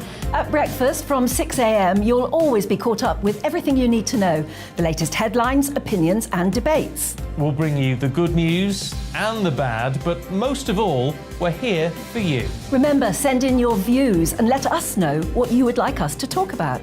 That's because we're your news channel. And every morning at 6 a.m, it's breakfast on GB News. I'm Dan Wootton. Join me Monday to Thursday from 9 to 11 for the feistiest and most fun news debate on TV, where free speech reigns. I'll bring you a sharp take on the day's biggest stories, bombshell newsmaker interviews, and A-list guests. And I guarantee you, no spin, no bias, no censorship, and no reason to go to bed. That's Dan Wootton Tonight, Monday to Thursdays from 9 on GB News.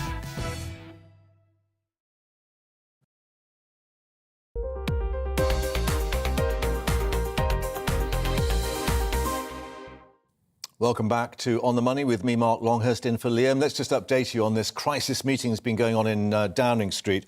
We're now being told that the Prime Minister Boris Johnson said he'll keep urging the electricity sector to cut bills after meeting them today, and the oil producers to keep investing in North Sea oil and gas for energy security. Chancellor and Business Secretary also stressing the importance of that investment, but some of the discussions, we're being told, to address lower energy bills.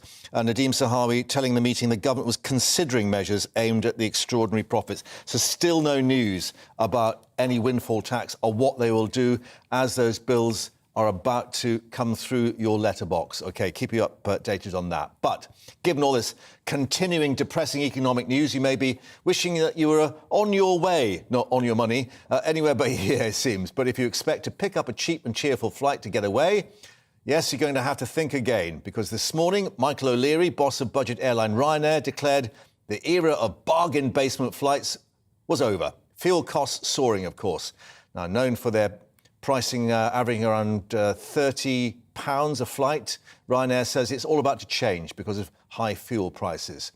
The €10 ticket could be costing 40 or 50 euros in the next 5 years, he said. But O'Leary is still believing people will continue to fly frequently, despite the ever-steepening climb in the cost of living. Well, who better to strap us in and show us the emergency exits? Simon Calder, travel editor at The Independent. Simon, I think you are somewhere exotic as ever. Toronto, is that right?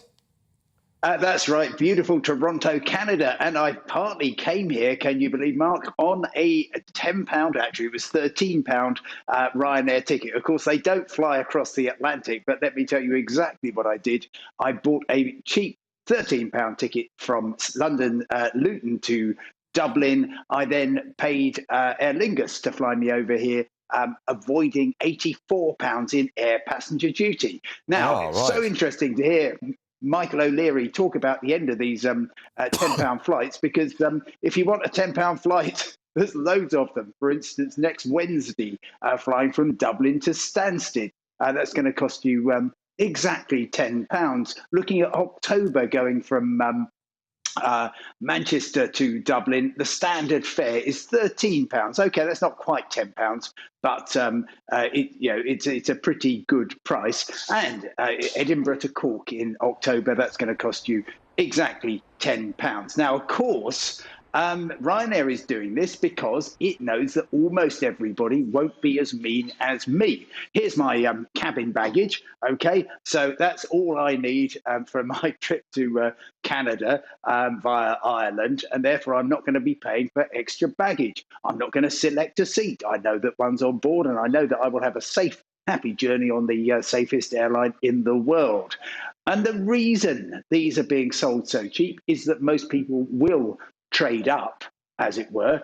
But also, if you look at the cheap ticket available next week, it's one which leaves at sort of 10 o'clock at night from Dublin, gets in at 11:30 at Stansted, at which point most people cannot kind of get on from there. So therefore, you cut the fares, and this has been happening for decades, ever since EasyJet really started it. You cut the fares enough, and people will buy those tickets. And the reason they do it is partly because you might as well earn something from it. Also, you hope that I might buy a cheese sandwich and a beer on board. You never know your luck. Which might cost you a bit more than €10, of course. But I mean, the point is, if you want to fly from Gatwick at 9 o'clock in the morning to go to Mallorca on any of these so-called low-cost airlines, it's going to cost you a pretty penny still. Oh, sure, yeah. I've been tracking some of the fares. You've seen well over £300 from Manchester to Alicante on Ryanair. I absolutely don't have a problem with that. They are providing a good service. If you want to pay that amount of money, then you can do. Personally, I wouldn't. And I found a Bournemouth to Girona flight, which would get me there more slowly, but more cheaply. This wasn't this summer, by the way, but I have done that in the past. And it's certainly the airlines this month. If you are going to sunshine destinations, then they are making a fortune, thankfully, because, of course, they've been losing billions over the coronavirus pandemic. But what he really means, Mark, is that you and I have to get used to the idea that fares are going to increase. And actually, while nobody loves a cheap ticket more than I do, I can see that that has to be realistic. Many of the problems we're seeing are to do with ground handling companies. And if you properly reward people by paying them a bit more, then you're more likely to get a decent service. So there's a kind of bargain going on here. Passengers pay more, airlines will deliver a better service. Well, let me touch on that, because it's something else that O'Leary pointed to. And, we've been featuring these horrid scenes at the airports where there are not enough sort of check-in staff or baggage handlers, or even then the flights to take you. Ryanair are revealing that their resilience meant their cancellation rate was 0.3% compared to BA at 3.5%, EasyJet 2.8%, because they recruited and trained cabin crew and pilots during the pandemic. Yes, I mean, even better than that rate in August was Jet2, which had a cancellation rate of exactly 0, playing a marvellous game. But yeah, basically what they did is they kept the faith. While British Airways was losing typically around 10,000 staff, EasyJet was shedding jobs, Ryanair and Jet2 just kept going. And indeed, for a lot of the time, during the COVID pandemic, Ryanair was effectively flying a kind of public transport operation between, typically across the Irish Sea, between various UK cities, and they were charging 30 quid and filling the plane with about 10 people. They were losing a fortune, but it meant that their cabin crew, their pilots, kept current, as the term is, which means that once we were able to travel again, they were all ready to go. And they have done much, much better than BA and EasyJet. Last thought, with the weather we've got, people may decide to fly from Girona to Bournemouth, but if you get here or you want to do a staycation, we've now got Brent crude below $100 a barrel, about $98. Petrol at the pump is coming down. It may be rather more economic now to actually do a staycation.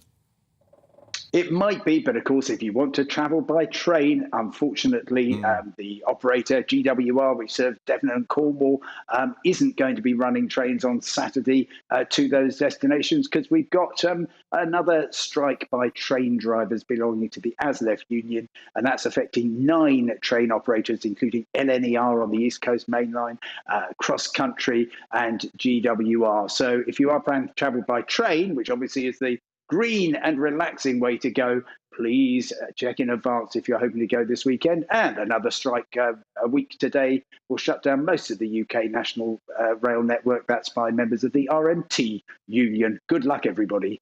Simon, thank you very much indeed for that. Enjoy Toronto. Enjoy the maple syrup. We'll see you again soon. Thank you.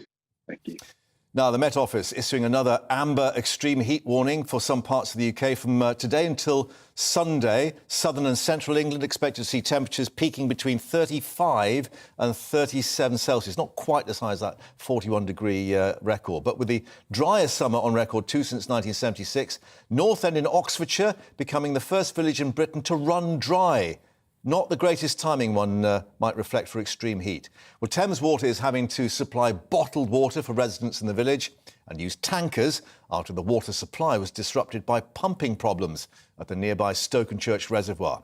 Our reporter Rosie Wright went to meet the parched residents and find out how they're coping. On day one of an anticipated 4-day heatwave, the residents of North End are really frustrated. Earlier in the week, this is how they were getting their water, donated by Thames Water, because when they turned on the tap, there was nothing, or if there was, it was at extremely low pressures. The other solution Thames Water are using are trucks like this, pumping in tons of water to these houses, and it's this street here that's been most badly affected. At one point, 68 residents had no water at all. They are, of course, frustrated, asking Thames Water, why can't you put in better infrastructure? Because every time it gets really hot, and yes, it's really dry, this problem happens, and it's getting exacerbated by the heat. Well, I caught up with one of the farmers who lives here just to understand how complicated it's making his day-to-day. The actual supply pipe that runs through from Stokenchurch to North End has been inadequate. We had this whole problem arise in 2018. Promises were made by Thames Water that they'd look at a long-term solution. They never have, and we're stuck with the same issues. It became so, I'll use the word ludicrous, that in this last shutdown where we had no water at all, they delivered some plastic bottled water supply for the residents, and I was seriously having to consider using that to water these two animals in the shed. That's how bad it got. Fortunately, I didn't have to. They brought in tankers to pump into the system to raise the pressures, and we've been able to cope. But it's a pretty bad situation we've been through. As I say, the whole thing's been exacerbated, and we accept that by 2 problems with the reservoir at Stokenchurch, one being critical low levels and then an E. coli outbreak. And of course, they've got to deal with it. But it just brings on the big question, is Thames Water on top of their infrastructure? Repairs, maintenance, management, and are they investing enough money in the system? So that leaves questions for the water companies. If they are imposing, and Thames Water is, a hosepipe ban, why is it that every day 3 billion litres of water is lost in England and Wales from water leaks? Those are questions for the water companies to ask, as we are in some of the driest weather that's been seen in England in 46 years. Rosie updating us there in a parched Oxfordshire, and we might get an official drought announcement tomorrow. Just to remind you, we've got an official meeting taking place. But time now for our daily interview series, Money Talks. And today we're joined by Jeff Dewing, CEO of Cloud FM Group, one of Europe's leading facilities management companies. Now, Jeff isn't one of our usual success stories. He was once the owner of a reputable business and football club, but lost it all and was left with £7.60 in his bank account, all to feed his family. But instead of being down and out, he just got back up on his feet. Setting out to change what Jeff considered a broken facilities management industry, he grew Cloud FM into a whopping £70 million enterprise in just 4 years, all from his garden shed. Well, he's left the shed to join us here in the studio. Welcome to Jeff Dewing, our latest guest on Money Talks.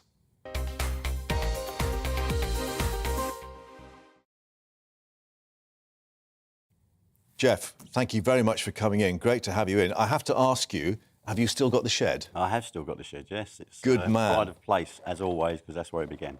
And this was literally when you were out on your feet, having had, a successful business at one stage? Yes, I mean, the story is that you go to this success, you enjoy the life, and then things come crashing down, which they did for me. It wasn't a question of they crashed on Monday and I bounced back Tuesday. It took a number of years to reflect on what had gone wrong, how it had gone wrong, how I'd let my family down.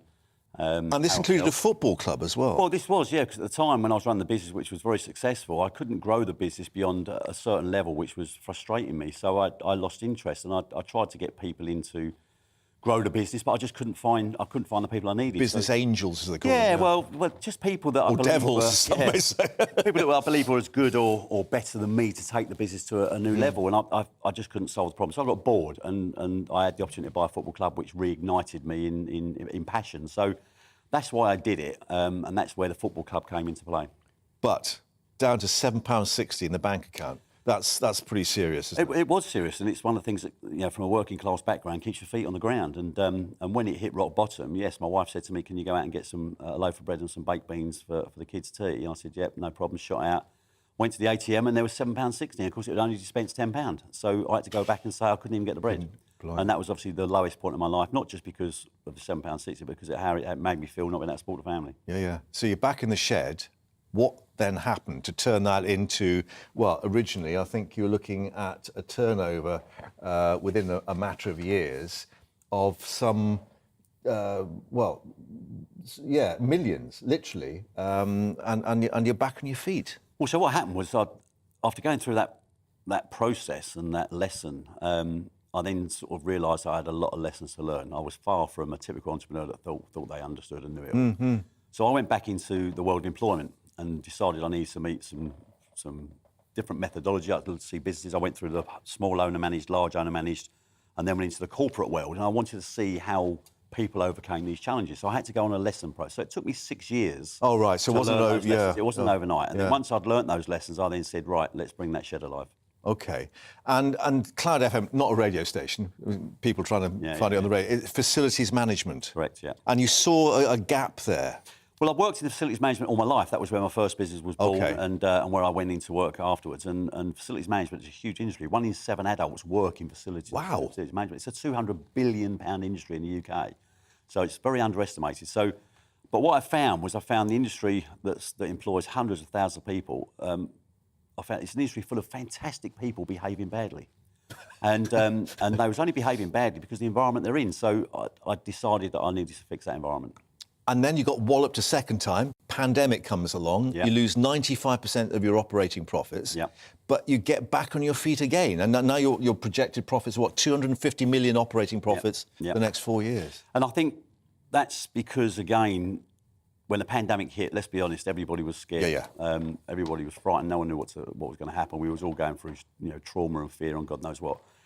Some to a greater extent than others. But we were looking after the hospitality industry, which closed. So naturally, our revenue just fell off a cliff. But then it was about, we had the philosophy that said, look, we've all got to hold our breath at the same time for the same amount of time. And we've all got to do one thing that we're all very frightened of doing, and that is looking after each other. If we look after each other, it will work out fine. But you had to have the courage. Not looking after number one, but looking after number 2, 3 and 4. Absolutely. Right. And that includes your supply chain, it includes your clients, it includes your staff. It's about how do we truly put them before ourselves, and this will get us through. Now, you've got a book and you've got a podcast as well. And the whole point about this is doing the opposite. Is that fair enough to say? It is, yes. That's one of the things that I've always seemed to have done without realising it, and the book brought it to life. When I was asked to write the book, I realised that all I've ever done is the opposite. And just not followed the herd, done something completely different. It's like the government today that are twiddling knobs to fix. Well, I was just about to ask you that. I mean, Boris Johnson, that quote, when the herd moves, it moves. I think a lot of people would be hoping the government moves on this energy crisis at the moment. Let's make you in charge of UK PLC, in terms of being the Chancellor or the Prime Minister. How would you address what's going on at the moment? Because obviously a lot of things are outside the government's control in terms of the international gas price. Is it? I mean, ooh, right, OK. I mean, the first thing I'd do is buy a new pair of shoes for Rishi. But I think... And a suit that fits, some may say. But there we are, right. No, listen, I'm not going to pretend to be a politician, but we've all got views. We've all got a view, which is what makes it an incredible subject. But when I look at people like Germany, the cost of living increase or crisis at the moment is absolutely affecting everybody. And If you look at something like Germany that says, well, how do we solve this? This isn't about gifting cash that never finds its way to where it's needed. They've just launched a process where they charge you €9 to travel anywhere in Germany on any public transport for 3 months. Now, that has a massive positive impact. Just to get the economy moving and to get growth. Get people moving and to protect people that are not having to spend all this money. Right. If you then look at... I was just looking on the train this morning. When you look at the returns that you've got for first, second, third quarters for Shell, BP and all the energy companies that are... Centrica, 1.3 billion operating profits for the first 6 months of the year. Of course. Well, then you look at Shell, which is 40 billion for the year, which is just profit. That's not revenue, that's profit. So would you think of a windfall tax? Absolutely. Because one of the things I read a few articles on a few of the CEOs, and they said, look, we've forecasted our profits for the next 5 years. We've forecasted our investment that meets government recommendations and requirements. We've suddenly been hit with this additional profit.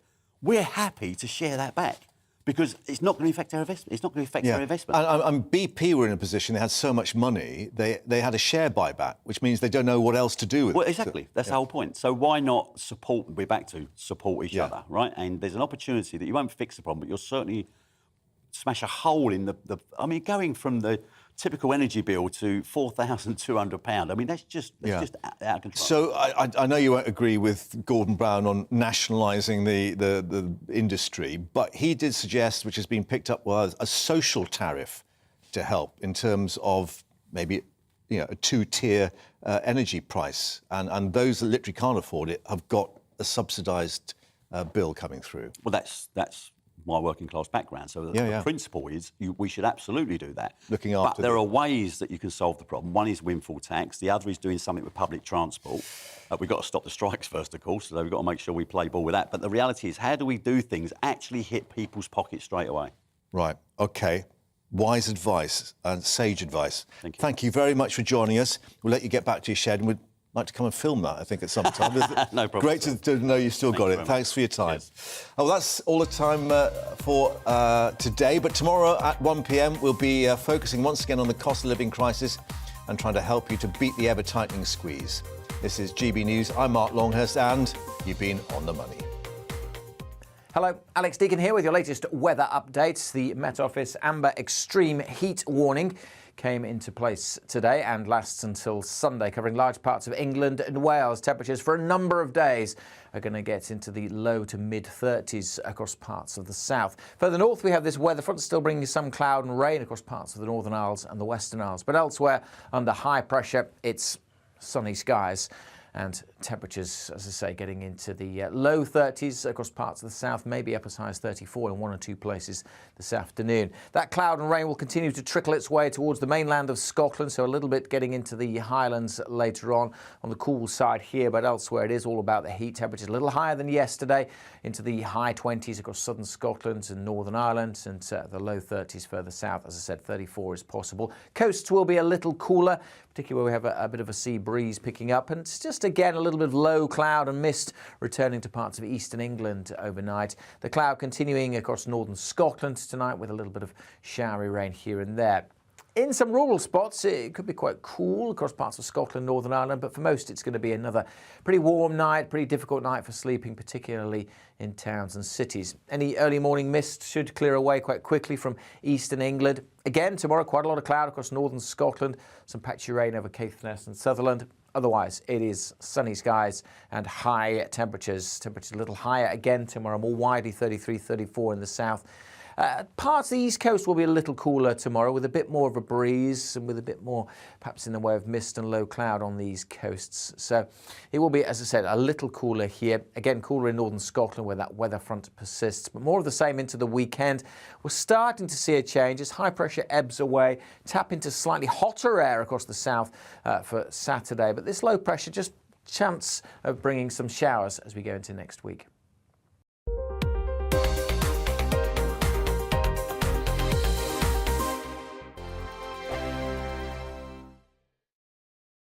Join my show Farage, 7 p.m. till 8 p.m. Monday through Thursday. And there you will get opinion, analysis, debate, and I'll cover stories that nobody else dares to touch. You've been cancelled. Join the club. Oh, my goodness, brilliant. And then for the last 15 minutes, talking pints over a drink. We have a civilised conversation with someone. We very often disagree, but we do it in a grown-up way. Come and join me on Faro.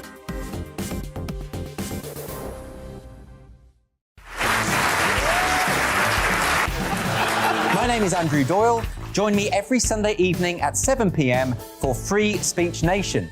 This is a show where we address current affairs and news stories of the week with the help of two wonderful comedian panellists. I brought in comics because I want to give it a lighter edge, and also they work for less.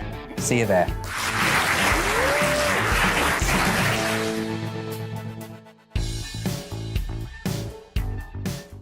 Hi there, it's Stephen and Anne. At breakfast from 6 a.m, you'll always be caught up with everything you need to know, the latest headlines, opinions and debates. We'll bring you the good news and the bad, but most of all, we're here for you. Remember, send in your views and let us know what you would like us to talk about. That's because we're your news channel. And every morning at 6 a.m, it's breakfast on GB News.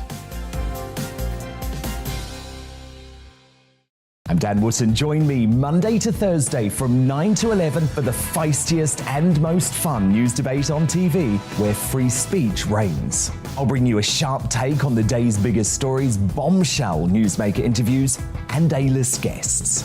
And I guarantee you, no spin, no bias, no censorship, and no reason to go to bed. That's Dan Wootton tonight, Monday to Thursdays from 9 on GB News.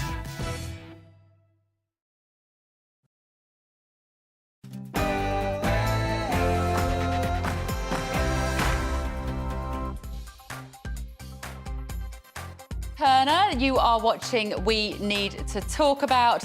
Send me your messages as we get through the show, gbviews@gbnews.uk. We've got a lot to get through, and as always, we want to be bringing in as many of your views as we possibly can. Did you see the Liz Truss interview last night with Alistair Stewart? I thought GB News did a very good job, and so did you. Your feedback has been lovely. Thank you for supporting our channel. As you know, we are still very new. If you like what we do, then please tell all your friends about it. Keeping me company today is Matthew Goodwin, Professor of Politics and International Relations at the University of Kent. And we've got the Chief Inspector of Constabulary is going to be also on. That is our guest here. We're going to come to him in just a moment. But first of all, here is the news.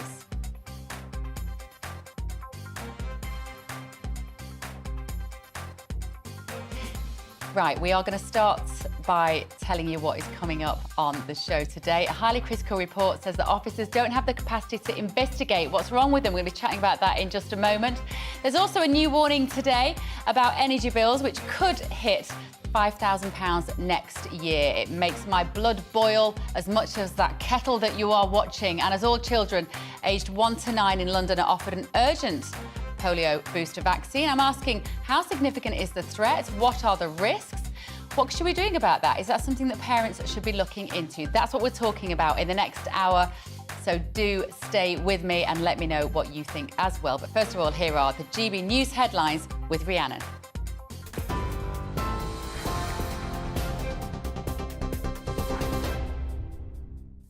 Good work, Bev. Thank you very much. Good afternoon. It's 1 minute past 2, your top stories from the GB newsroom. Energy companies have agreed to do more to help struggling families ahead of a price hike into winter. The Chancellor and Business Secretary told bosses the government will continue to evaluate the extraordinary profits in certain parts of the sector and consider the appropriate steps to take. The talks at Downing Street follow another dire warning, with a consultancy firm forecasting the cap on energy bills could hit £5,000 next year. Tory leadership contender Liz Truss has hinted she would consider further support for struggling households if she becomes Prime Minister. She made the comments during the People's Forum on GB News, having previously taken a hard stance on so-called handouts. The Foreign Secretary and former Chancellor Rishi Sunak will address Conservative Party members at a hustings in Cheltenham this evening. Former Tory party leader Sir Ian Duncan-Smith is supporting Liz Truss's approach on the cost of living crisis. What you want to do is to make sure, and she said this, any support we give must be properly targeted and measured against those who need it most, so that those people can get the support that they need, rather than just scattering it across a whole income range right the way up to people like you and me, who are going to receive more money later on in October, when you could argue that we're not the ones in need, it's those in need who are facing difficulties with their bills. So targeted support is what she's talking about, properly measured and also funded. A man who is allegedly part of the IS terror cell known as the Beatles has been remanded in custody. Ain Davis was arrested at Luton Airport after being deported from Turkey, where he was serving a prison sentence. The 38-year-old from West London appeared at Westminster Magistrates Court this morning, charged with terrorism offences. He'll now appear at the Old Bailey next month. A car has hit 5 people in Kent, killing 2 members of the same family and seriously injuring a child. Police say a man in his 80s and a woman in her 30s died after being hit outside a multi-storey car park in Ramsgate. A local man has been arrested on suspicion of causing death by dangerous driving and leaving the scene of a collision. A man who was killed in shootings on the Isle of Skye and Wester Ross has been named by police as John McKinnon. 3 other people were injured by a gunman who targeted a number of properties in the area. A 39-year-old man has been arrested in connection with the incidents, which police believe are linked. Police Scotland says there's no further threat to the community. The thoughts of myself and colleagues across Police Scotland are very much with the family and friends of Mr. McKinnon and the 3 people who remain injured. These incidents took place in a close-knit rural area and have a significant impact not only on those directly affected but also friends and neighbours living in these communities.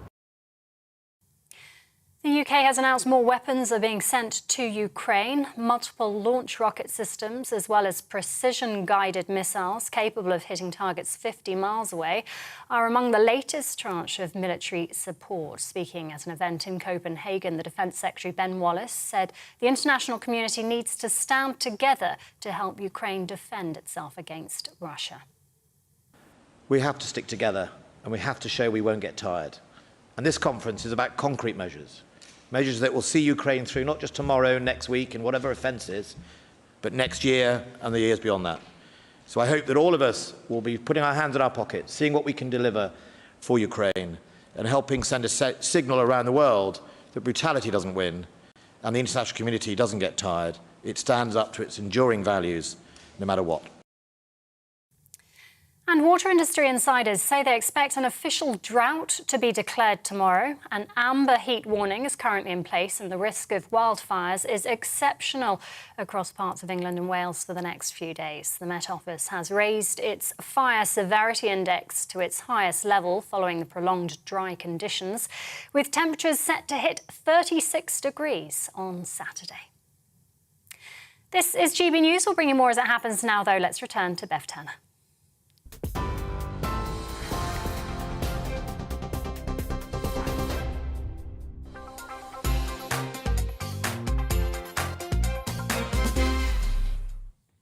Good afternoon. You are watching and listening to Bev Turner on GB News, the home of free speech.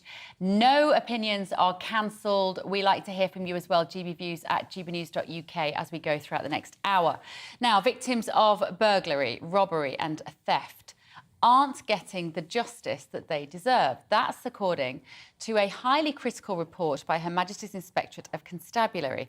In 71% of burglary reports examined, police hadn't given victims any advice on how to preserve the crime scene during their initial call, meaning that vital evidence may have been lost.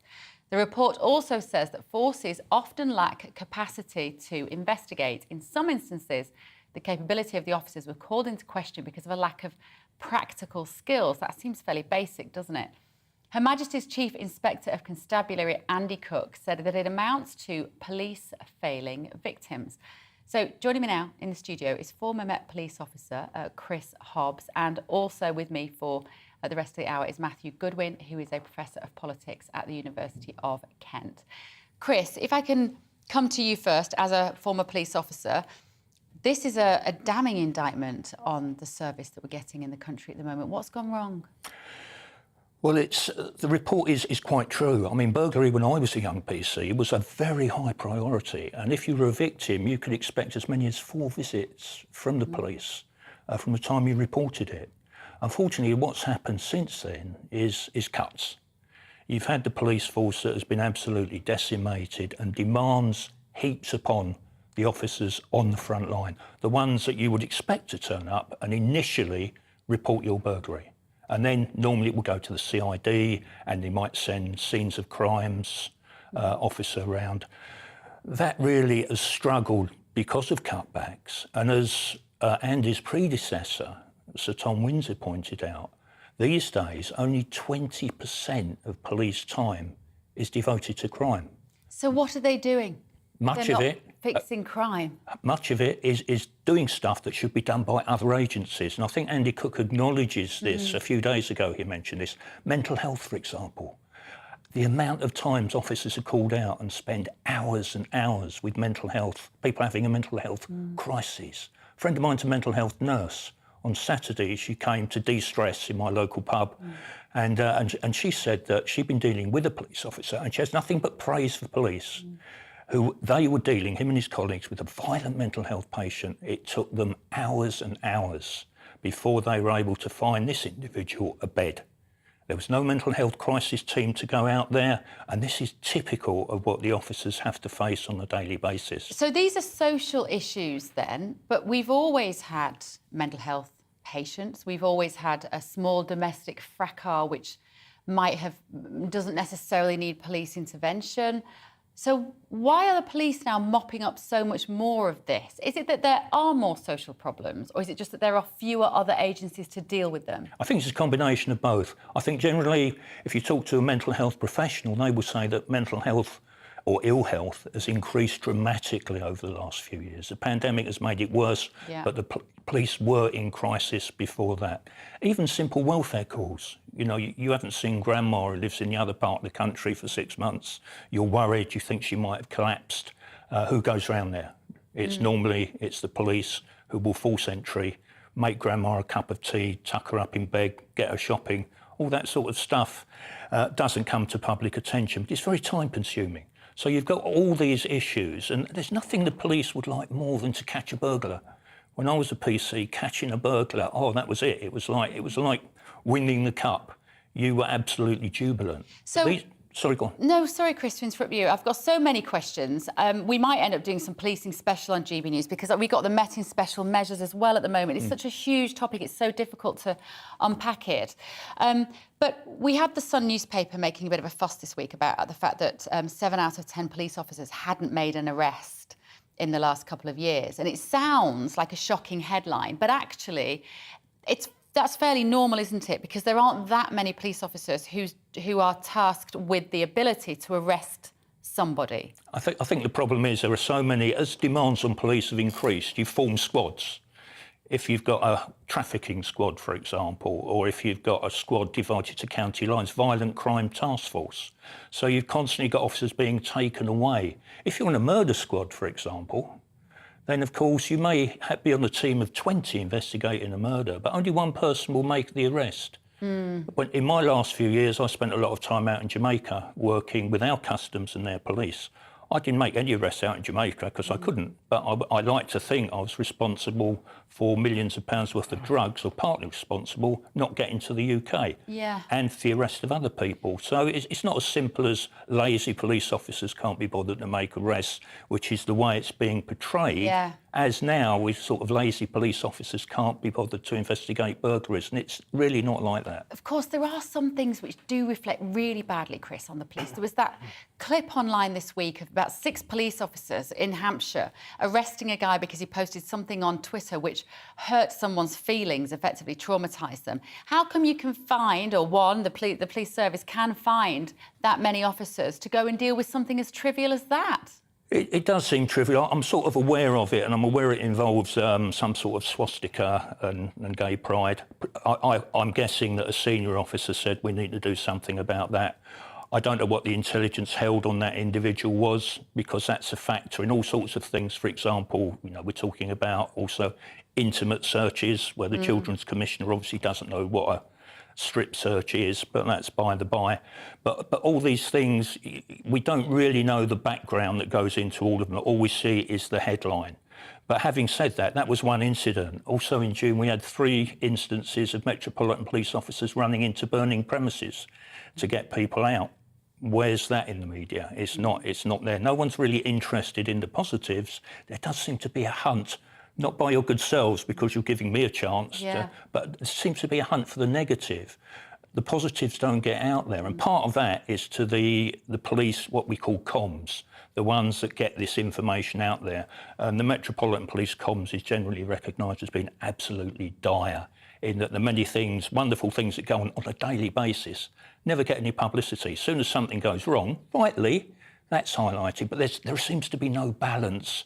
Other, like I said, like your good selves, that gives me a chance to put the other side of it, but it's rare. If I can bring you in, Matthew, it feels a little like, well, not a little, a lot, like the last 2 years with lockdowns, the police suddenly took on much more of a political position in a way, enforcing lockdowns, becoming kind of agents of the state, not necessarily arresting criminals, but telling little old lady sat on a bench out for a walk that they must go home. It's been a difficult time, I think, in some regards for the police to know whose side they are on, if that makes sense. Well, we've certainly seen the police get drawn into arguments about politics, not only the lockdowns, but also the extent to which the police should be a politicised organisation. And many people say, actually, the police's job is to remain neutral and not to be drawn into politics, not to be wearing political symbols, for example, not to be photographed with political activists voluntarily, for example. What I'm concerned about as well, and listening to Chris, I think he's sort of alluded to this, the sharp decline in public confidence in the ability of the police to deal with crime is a really big thing. If you go back to the 2019 election, most people still at that point had confidence in the police and also the government to handle crime. And over the last 3 years, we've seen that a real dramatic decline in that figure. So people now are really much more likely to say they have confidence in the government to resolve crime than not have confidence. Now, when you've got the country that's no longer really expressing that belief in the judicial and legal system, that's a problem. And so I think it's probably going to come back to folks like Chris pointing to some of the problems and how we can resolve them. OK. Thank you, gentlemen. I want to move this on a little bit because we're all, of course, talking about the Tory leadership contest. So let's see where the wannabe PMs are on this. Let's talk to former editor of Labour List, Peter Edwards, and former Conservative MP, Edwina Currie. Good afternoon to you both. Nice to see you. Edwina, are you convinced by the candidates' positions on crime? Can you see much difference between Liz Truss and Rishi Sunak and where they might sit on this very important but very difficult agency to get right? Well, I think there are very few differences between them on this, and that's a relief in a way. And I'm not sure anybody much has got the easy answers to sorting out the problems facing the police. My late husband was 35 years in the police, of which 30 years was in the Met. And were he here now, he would say, one of the problems is that the police are not there to be loved. The police are not there to be soft in any way. The police are there to catch the bad guys.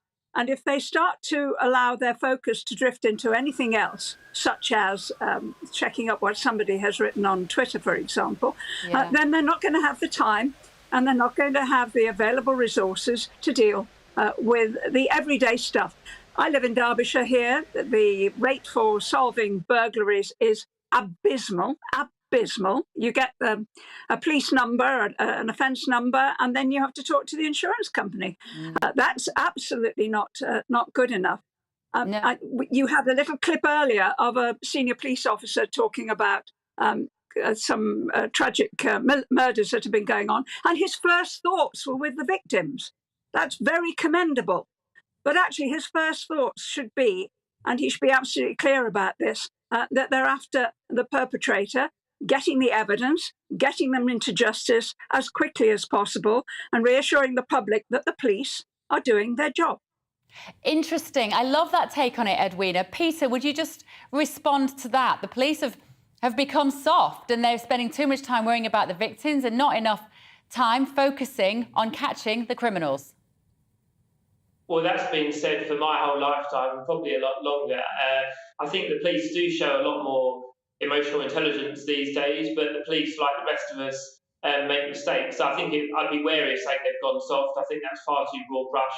I thought Chris Hobbs gave a very nuanced and thoughtful description of some of these issues, particularly with the burglary detection rate being horrifically low. And as Chris said, there are many reasons, from police underfunding, lack of training, and being distracted to non-crime issues like mental health, which are important, but not the role of police constables.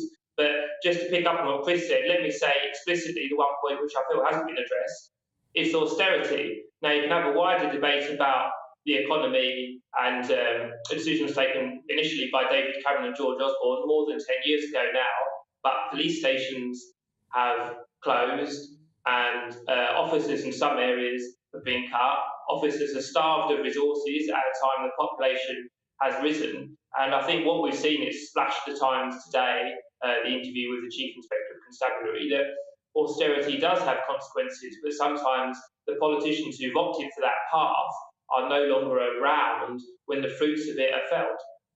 Thank you, Peter. Edwina, you see, I'm just not convinced it's all about funding. I think that, as we've seen with the instance of the 6 or so police officers turning up in Hampshire to arrest somebody for putting something offensive on Twitter, it seems like there are often police officers at the wrong place at the wrong time. And maybe it is hard for them to know whether they... what their actual purpose is. We hear a lot about the fact that they have to do a lot of box-ticking exercises. They have to be always mindful, is somebody going to sue them? Maybe the whole thing needs a line putting through it, and we start again and we have a clear vision for what we want our police officers to do and the powers that they should have. Does it need completely rebuilding, Edwina, from the ground up again? No, I think much of the lead has got to come from the top. And I'm hopeful. I'm optimistic, actually. We have a new Chief Constable in Greater Manchester who seems to be making quite a lot of progress. We have a new Commissioner at the Met, brand new, just in place. A new Deputy Commissioner has just been appointed. I think we might actually see the senior leadership of the Met and of Greater Manchester moving away from being endlessly politically correct. It's a desirable thing to be, yes, it is.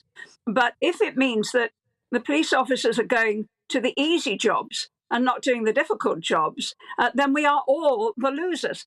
Sorting out burglary, you've got multiple taken into account. You've got a lot of different points where you're collecting evidence and so on. And it can be painstaking and time-consuming, checking all the cameras and that sort of thing. And when you bring them to court, it may be only getting a rap over the knuckles. So that can be very, very frustrating. So what I'm saying is I think the lead has to come from the top. I think how police resources are managed is a significant element of choice for very senior officers.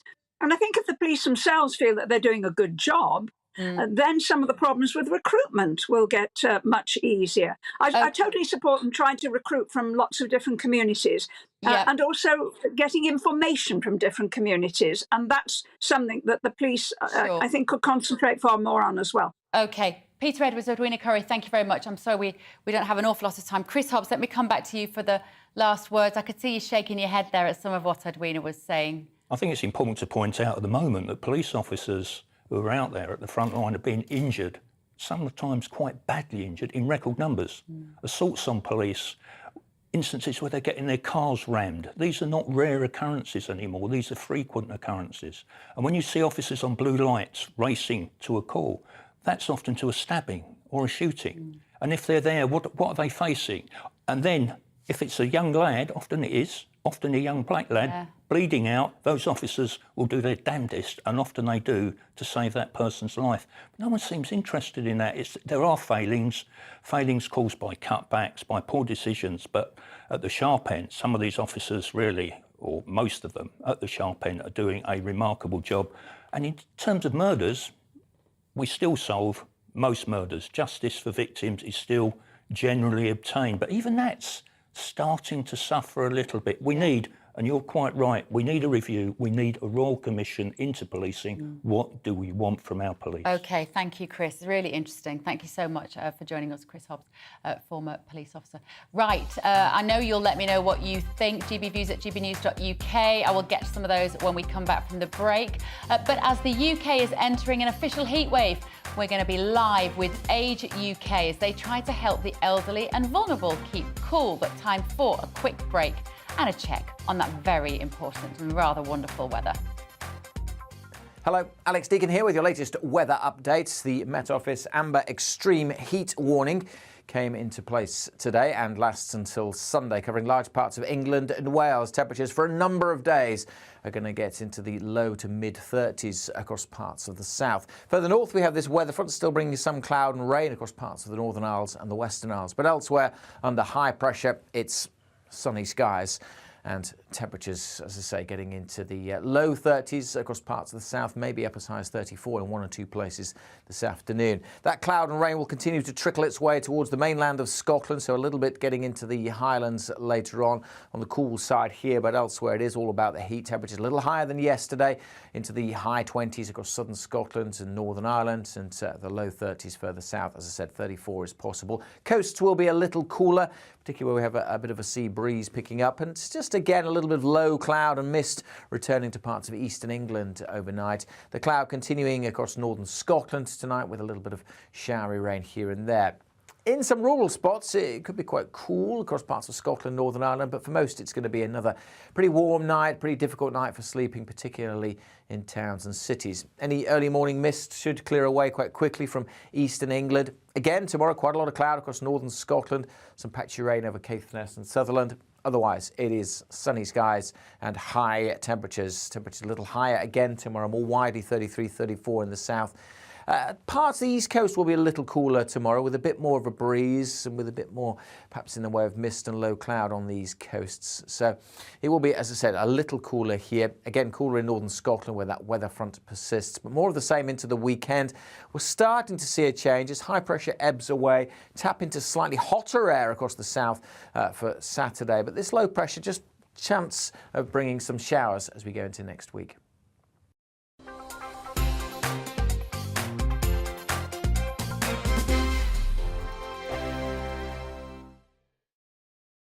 Join my show Farage, 7 p.m. till 8 p.m. Monday through Thursday. And there you will get opinion, analysis, debate, and I'll cover stories that nobody else dares to touch.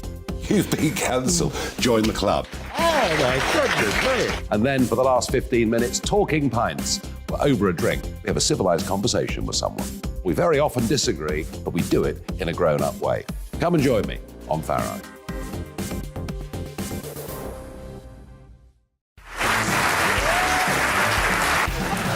My name is Andrew Doyle. Join me every Sunday evening at 7 p.m. for Free Speech Nation. This is a show where we address current affairs and news stories of the week with the help of two wonderful comedian panellists. I brought in comics because I want to give it a lighter edge, and also they work for less. See you there.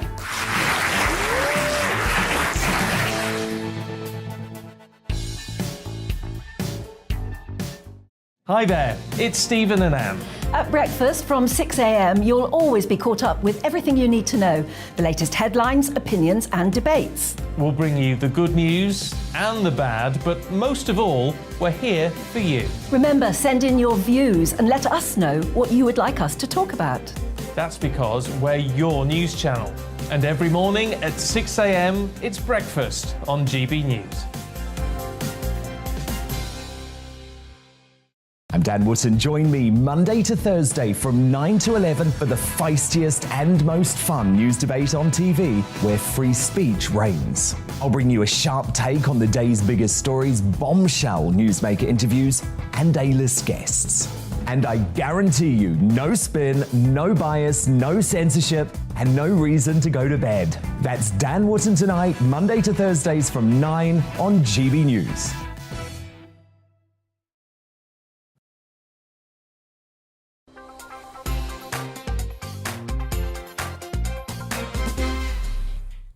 Welcome back. You're watching and listening to Bev Turner on GB News. We're entering a new heatwave today. I'd like to say that's why I've got my little vest on, but I forgot my jacket. And thanks for all the messages telling me I look like I'm wearing my nightie. I'm not wearing my nightie. I've got trousers on underneath. But if you're listening on the radio, you're going to have to go and turn the TV now, aren't you? But the Met Office has issued an amber extreme heat warning for some parts of the UK lasting until Sunday. Areas of the UK, such as southern and central England, are expected to see temperatures peak between 35 and 37 degrees. So to help vulnerable people throughout the heat, Age UK are supporting the elderly in South London today. So let's speak to GB News reporter Rosie Wright, who joins us from Vauxhall. Rosie, hello, good afternoon. Nice to see you. You've been jetting around the country today, going from villages in Buckinghamshire that have got no water, and now you're in Vauxhall. What's happening down there? I am, and it's actually gone quite quiet in here. Genuinely, bingo has been postponed for our arrival, which is very kind, and 800 ice creams have been ordered. This is a place where vulnerable people can come, socialise, combat things like loneliness, spend time together, and of course, Age UK are making sure that people have got somewhere to come to keep cool and spend time with others as well. We can find out more because Natalie, the Chief Executive, is here. This is a bit of a machine you've got going here, providing so many different activities. Just give us a bit of the ethos of what you're doing and how that's changed as the temperature gets higher. Well, this day centre is for people who are older, who have disabilities, who have dementia. We run a series of activities through the week, Monday to Friday, morning activities, afternoon activities, chair-based exercise, bingo, arts, crafts, all sorts of things like that. And we've changed things slightly during this hot weather to be a bit more careful and make sure we keep people hydrated.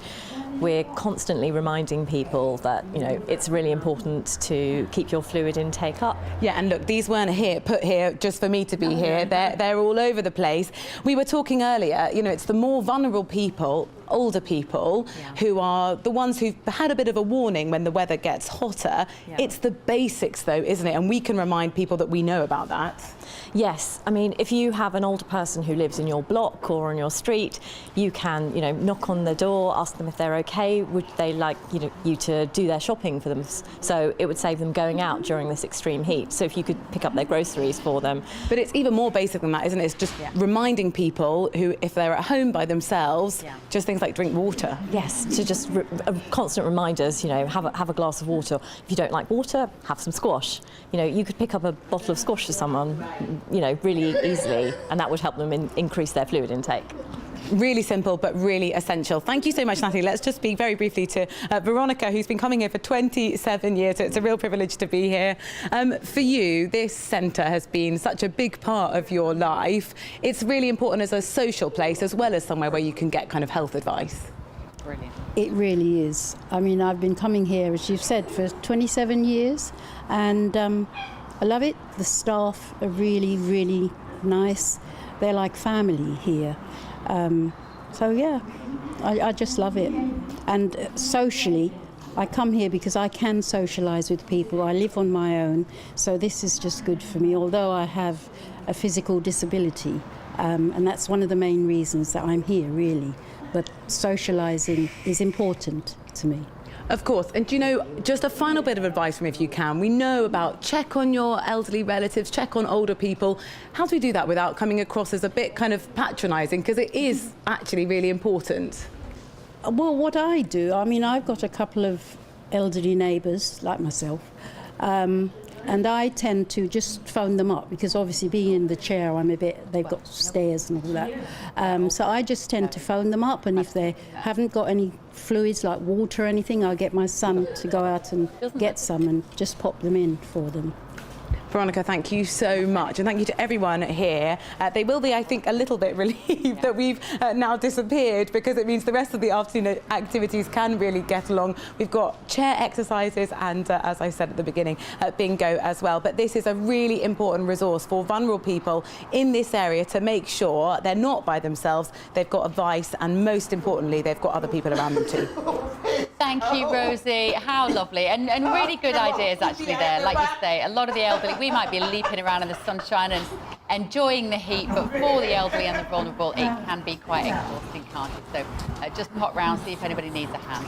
Right, we have still got more to come, including a new warning that energy bills could hit £5,000 per household next year. That is an enormous amount. So should we nationalise public utilities so that the government can set the price? But now it is a time for a check on the news headlines with Rhiannon.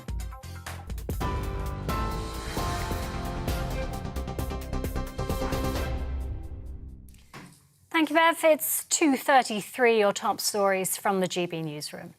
Energy companies have agreed to do more to help struggling families ahead of another price hike after the Prime Minister urged them to act in the national interest. The bosses were also told the government will continue to evaluate the extraordinary profits in certain parts of the sector and consider the appropriate steps to take. The talks at Downing Street follow another dire warning, with a consultancy firm forecasting the cap on energy bills could hit £5,000 next year.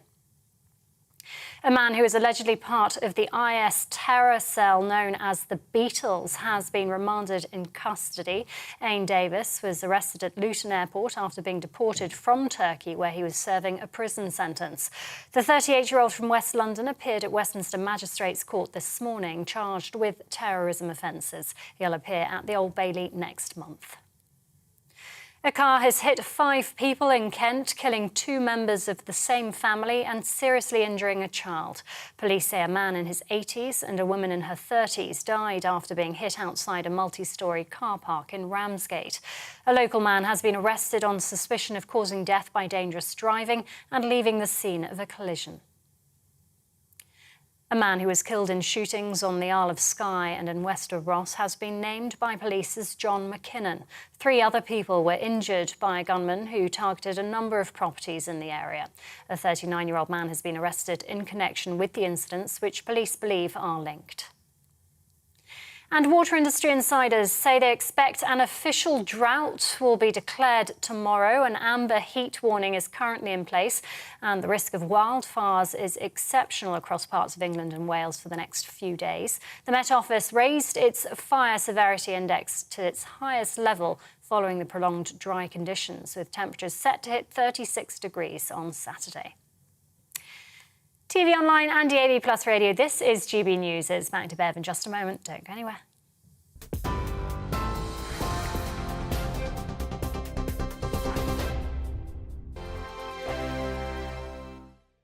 Join my show Farage, 7 p.m. till 8 p.m. Monday through Thursday. And there you will get opinion, analysis, debate, and I'll cover stories that nobody else dares to touch.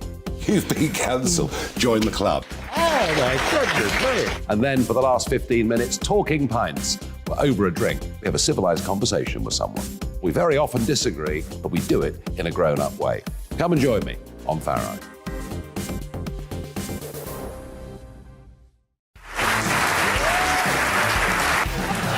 My name is Andrew Doyle.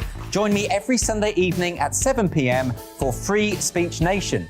This is a show where we address current affairs and news stories of the week with the help of 2 wonderful comedian panellists. I brought in comics because I want to give it a lighter edge, and also they work for less. See you there.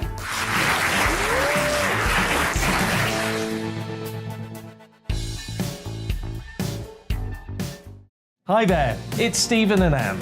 At breakfast from 6 a.m, you'll always be caught up with everything you need to know, the latest headlines, opinions and debates. We'll bring you the good news and the bad, but most of all, we're here for you. Remember, send in your views and let us know what you would like us to talk about.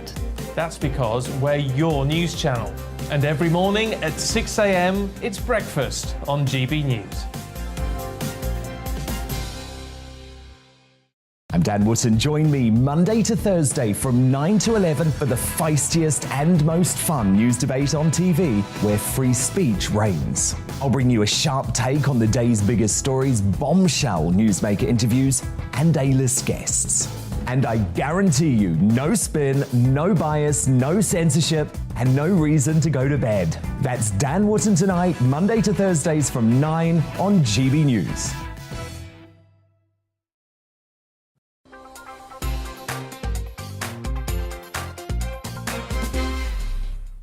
Welcome back to We Need to Talk About with me, Bev Turner. Another day, another extremely Worrying forecast about energy prices. We're being warned today that bills could top £5,000 next year. That's according to the energy consultancy pessimistic forecasts have led to calls to nationalise our utility services so that the government can be left to decide how high bills rise and take over the running of our ageing infrastructure.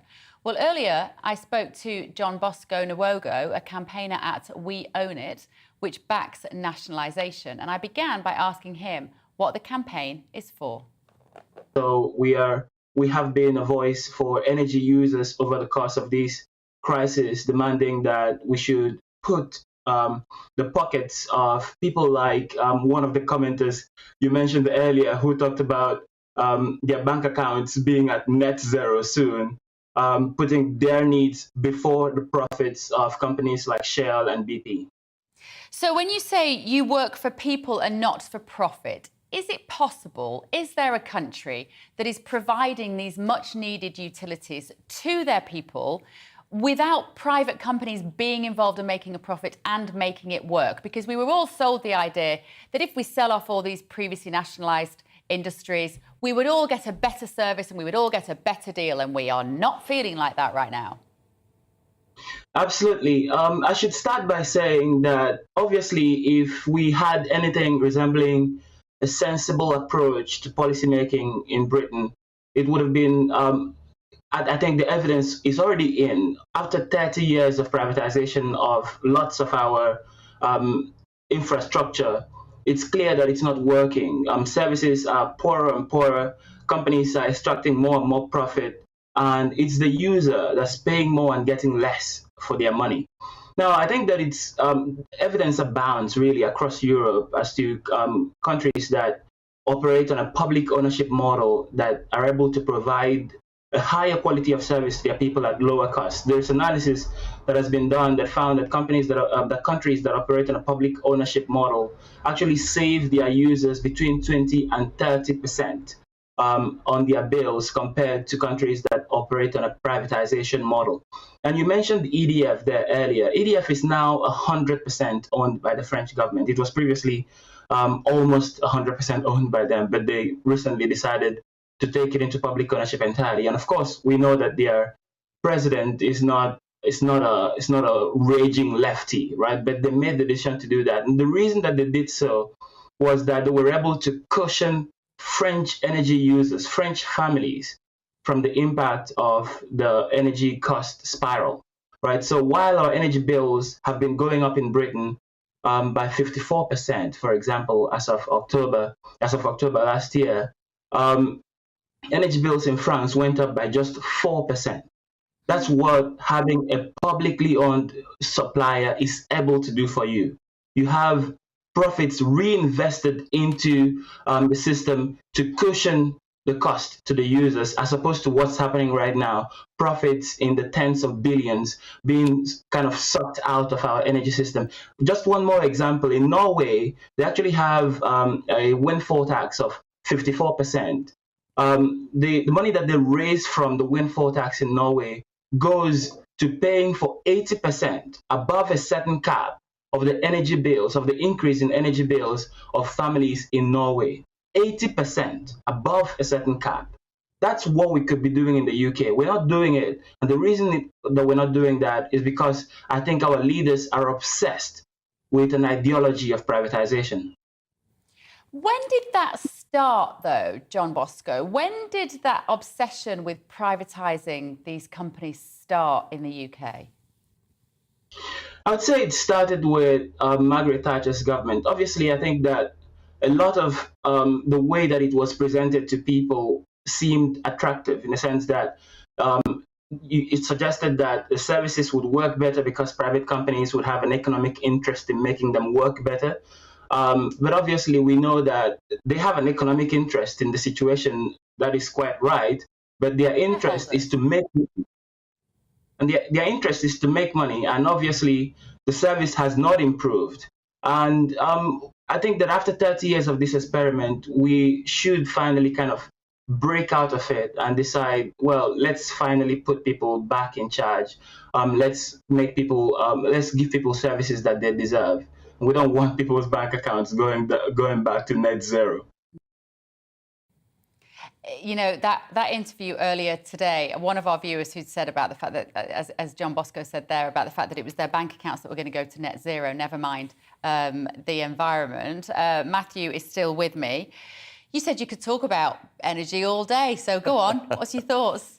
Well, I think a couple of interesting things Noego was saying there. One is just how much support there is actually for the nationalisation of energy industries. About 70% of people in the country would back that. If you take your mind back to 2017, 2019, we all remember the Jeremy Corbyn era in the Labour Party, which obviously was very unsuccessful. But the one thing that Corbyn said that many people actually did support was the nationalisation of energy. People just simply feel that it's now out of control. And when you look at the numbers that you were mentioning early on, so £5,000 a year, average salary in the country is about £28,000. That works out at about £400 a month for people on energy. Probably they're pulling in somewhere between £1,200, £1,500 a month. I mean, these are enormous figures. Costs. So what I'd expect over the next 12 months is that support to go higher and higher as you ask people, actually, should we just take energy back into the hands of the state? Personally, I'm not a massive fan of the state doing everything, but on this particular issue, you know, we're seeing large majorities of people saying actually they want to do something differently. Oh, by the way, quickly, I said I could talk all day about it, and I will. Go on. Windfall tax as well. Again, I mean, put your personal politics to one side. A lot of people in the polling that I'm doing say actually right now just do whatever to make the cost of living more bearable for me and my family for the next year. You said that 70% of people are in favour of renationalising these energy companies. Yeah. Why are politicians who, let's face it, if it's 70%, that is a blimmin' vote winner right there. If Liz Truss or Rishi Sunak were going to come out and go, do you know what I would do? I'm going to take them back into public hands. Yeah, well, obviously, I mean, the Conservative Party philosophically, ideologically is instinctively against any form of nationalisation. And to be honest, making the case to Conservative MPs, members and activists after the last few years where we've got this massive state, the highest tax burden since the 1950s, that, hey, guys, let's take another big chunk of the economy into the hands of the state. That's not going to be a winner in the eyes of many Conservatives. I completely understand why that's not going to be a winner in their eyes. Labour, on the other hand, I think what's going to be interesting is where does Keir Starmer go on this in the months and years ahead? He's going to need, don't forget, a big, bold package to hold on to those radical left activists and members of Corbynistas at the next general election. How far is he going to go on some of these energy policies? That's another thing that I think is worth watching. I'm not convinced that Corbynomics actually is fully out of the bloodstream of British politics yet.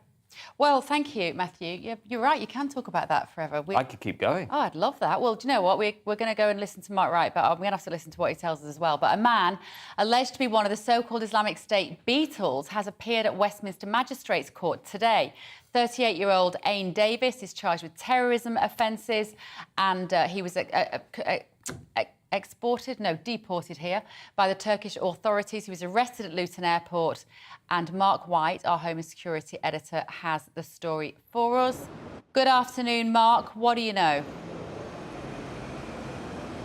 Well, he appeared in court number 1 here at Westminster Magistrates Court, just a brief 50-minute hearing, and Ain Davis appeared in the dock wearing a prison-issue grey tracksuit. He spoke only to confirm his name, his date of birth, and the fact that he no longer has a permanent address here in the UK. Previously, he had lived in West London. He has spent the last 6 years in prison in Turkey, having been convicted in a Turkish court of being a member of the terrorist group Islamic State. Now, he's always denied membership of ISIS, also denied allegations that he was the 4th member of a notorious execution squad called the Beatles, so named because all 4 members of that group were British, including the lead executioner, a man called Mohammed Emwazi from West London, who was nicknamed Jihadi John in the British press.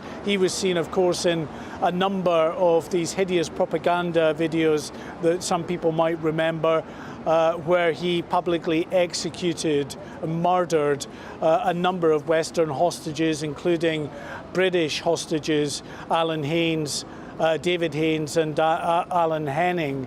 Now, as I say, this man, Ian Davis, denies any involvement in that. He has, though, been charged in connection with involvement in terrorism, facing 3 charges. A charge that he possessed a firearm for terrorist purposes, and 2 further charges that he was fundraising for terrorist purposes. So this man, Ian Davis, now taken back to Belmarsh Prison. He will appear in court again, this time the Central Criminal Court in central London, the Old Bailey, on the 2nd of September. Thank you, Mark.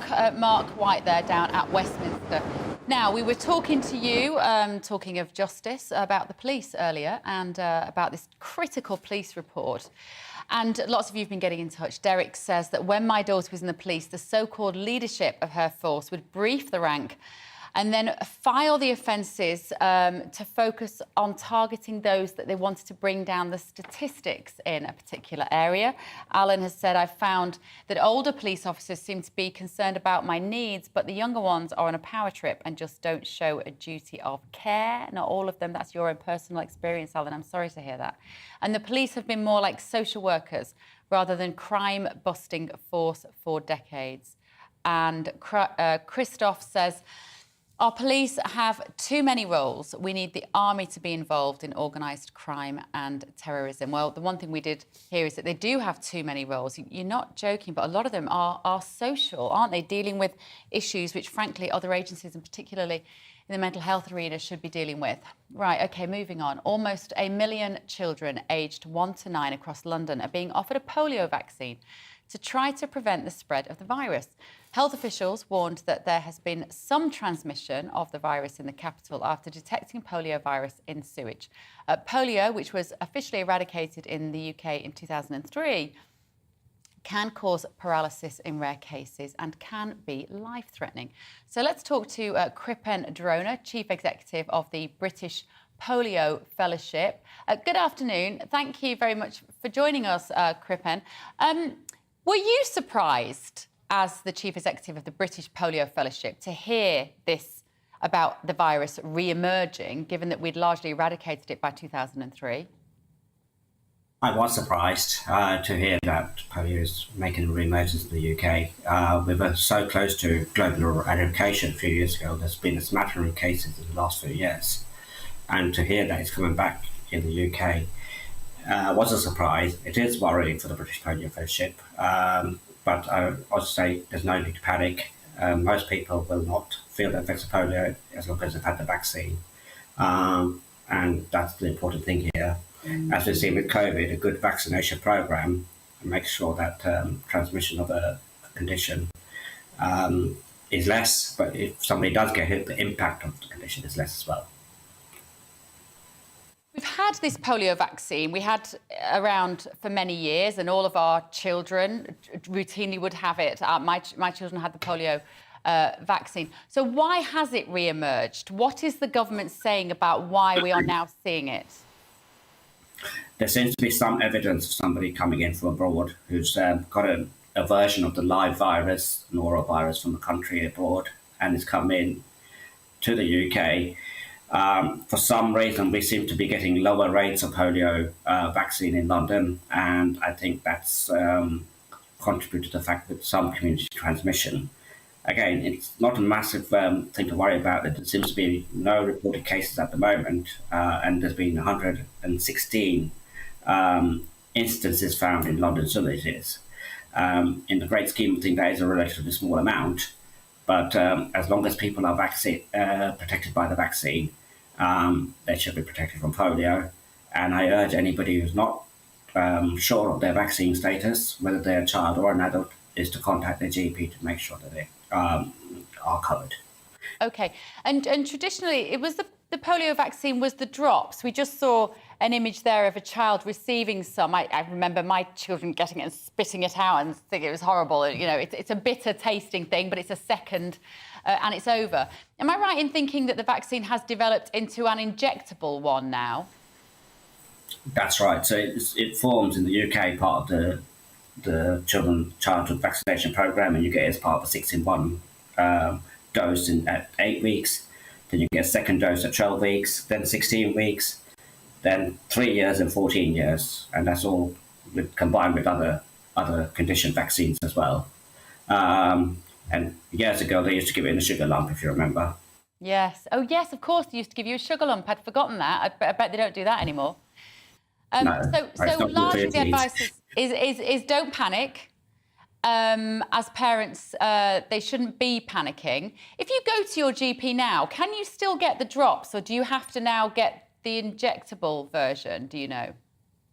No, in the UK, we only use the inactivated injectable version. So there's no chance of any community transmission from the UK version of the vaccine.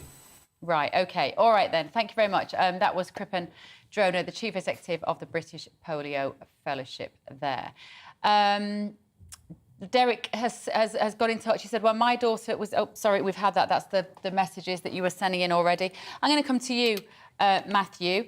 Do you have much of a strong opinion on polio vaccines or the vaccination programme in this country? Not massively, no. Beyond to say, aside to say that after COVID, what we have seen, if you look at the data we have on British public opinion, everybody's become a lot more concerned about healthcare and about physical security. And one of the arguments that people used to make was actually that was all in the past. We didn't really need to worry that much about physical security anymore. People have moved on. But actually, these existential issues have come back with a vengeance. And I'm actually living in North London at the moment in one of those local authorities that have detected polio in the water supplies, and just thinking about the kids in my neighbourhood and the parents who are now having to actually ensure that they take up these extra boosters. And I think a lot of people have really forgotten about this, and we've got generations of parents that haven't been used to, I think, looking at these diseases like polio. So actually, I think it's a bit of a shock for everybody. It is, and I think also what's happened in the last sort of couple of years is we've got a lot of people questioning the trust that they have in a lot of the public health messaging that we've received.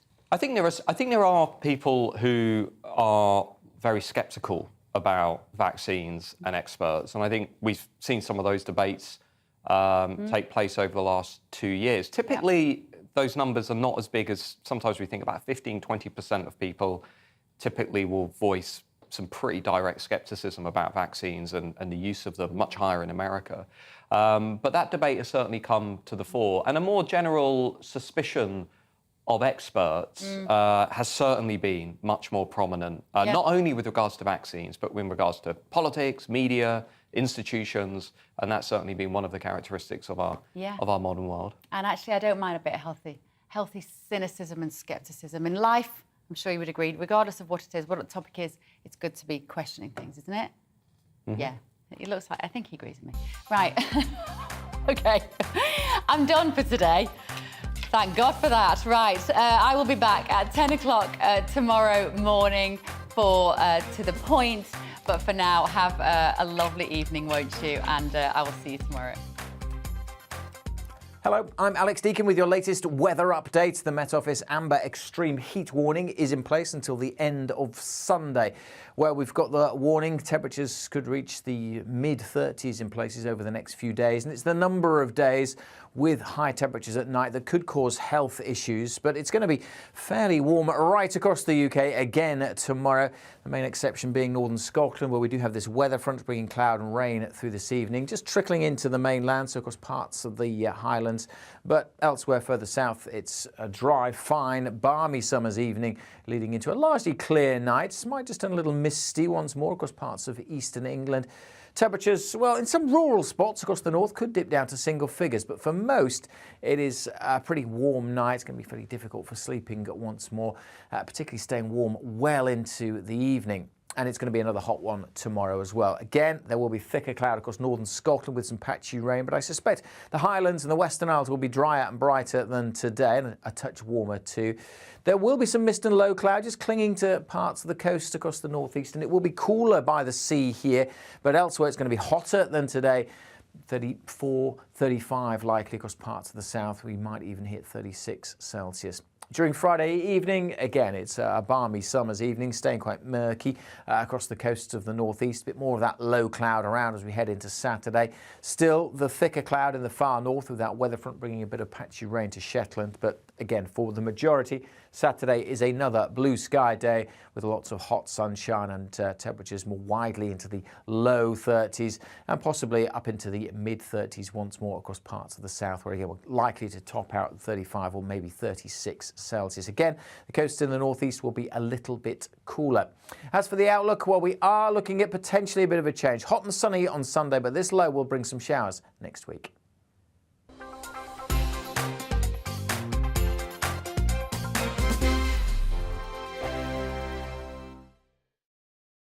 Join my show Farage, 7 p.m. till 8 p.m. Monday through Thursday. And there you will get opinion, analysis, debate, and I'll cover stories that nobody else dares to touch. You've been cancelled. Join the club. Oh, my goodness me. And then for the last 15 minutes, talking pints. We're over a drink. We have a civilised conversation with someone. We very often disagree, but we do it in a grown-up way. Come and join me on Farage.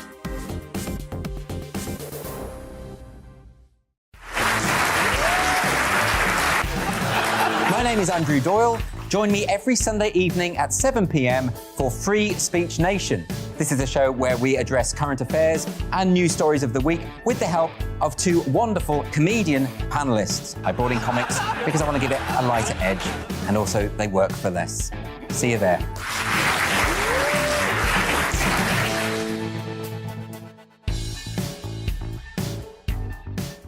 Hi there, it's Stephen and Anne.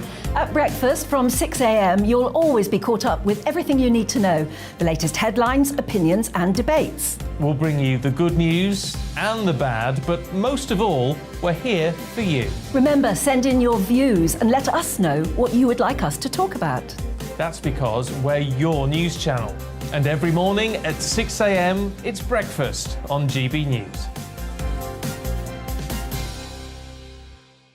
I'm Dan Wootton. Join me Monday to Thursday from 9 to 11 for the feistiest and most fun news debate on TV, where free speech reigns. I'll bring you a sharp take on the day's biggest stories, bombshell newsmaker interviews, and A-list guests. And I guarantee you, no spin, no bias, no censorship, and no reason to go to bed. That's Dan Wootton Tonight, Monday to Thursdays from 9 on GB News.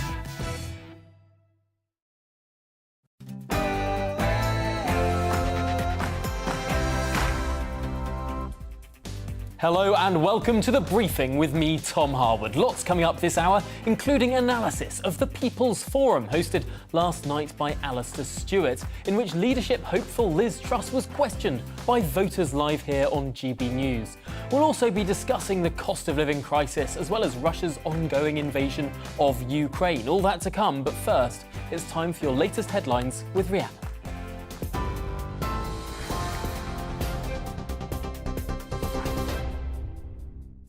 Tom, thank you. Good afternoon. It's coming up to 1 minute past 3. I'm Rhiannon Jones in the GB newsroom.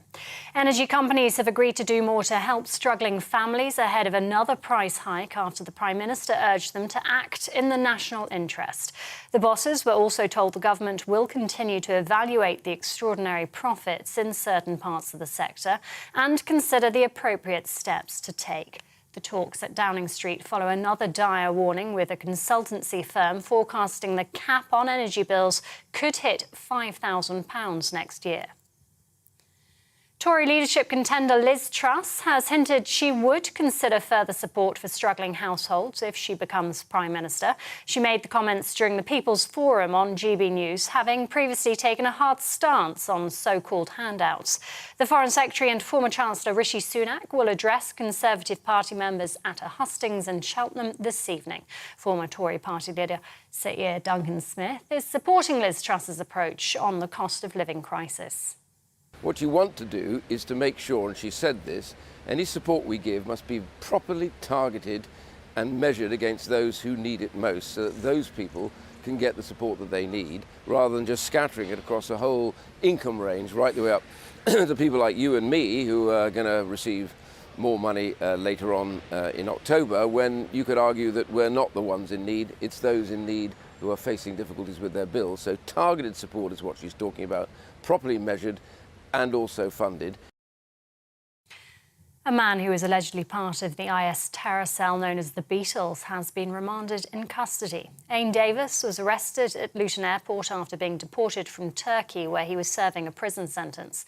The 38-year-old from West London appeared at Westminster Magistrates Court this morning, charged with terrorism offences. He'll now appear at the Old Bailey next month.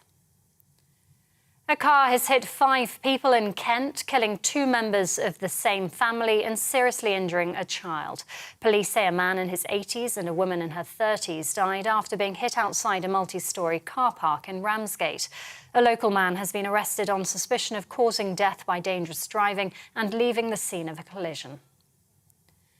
A man who was killed in shootings on the Isle of Skye and Wester Ross has been named by police as John McKinnon. 3 other people were injured by a gunman who targeted a number of properties in the area. A 39-year-old man has been arrested in connection with the incidents, which police believe are linked. Police Scotland says there's no further threat to the community. The thoughts of myself and colleagues across Police Scotland are very much with the family and friends of Mr. McKinnon and the 3 people who remain injured. These incidents took place in a close-knit rural area and have a significant impact not only on those directly affected but also friends and neighbours living in these communities. Ryan Giggs' ex-girlfriend has told a court she's hugely ashamed that she kept going back to the former Manchester United player who promised the world. The 48-year-old is on trial accused of controlling and coercive behaviour as well as assault against Kate Greville. Asked why she moved into his home if he'd been a serial and violent abuser, she said the cycle of abuse made her feel insecure. Giggs is also accused of assaulting her sister. He denies all charges against him. The UK has announced more weapons are being sent to Ukraine. Multiple launch rocket systems, as well as precise guided missiles capable of hitting targets 50 miles away, are among the latest tranche of military support. Speaking at an event in Copenhagen, the Defence Secretary Ben Wallace said the international community needs to stand together to help Ukraine defend against Russia. We have to stick together, and we have to show we won't get tired. And this conference is about concrete measures. Measures that will see Ukraine through not just tomorrow, next week, and whatever offences, but next year and the years beyond that. So I hope that all of us will be putting our hands in our pockets, seeing what we can deliver for Ukraine, and helping send a signal around the world that brutality doesn't win and the international community doesn't get tired. It stands up to its enduring values, no matter what. And water industry insiders say they expect an official drought to be declared tomorrow. An amber heat warning is currently in place and the risk of wildfires is exceptional across parts of England and Wales for the next few days. The Met Office has raised its fire severity index to its highest level following a prolonged dry condition with temperatures set to hit 36 degrees on Saturday. This is GB News. We'll bring you more as it happens now, though. It's back to Tom.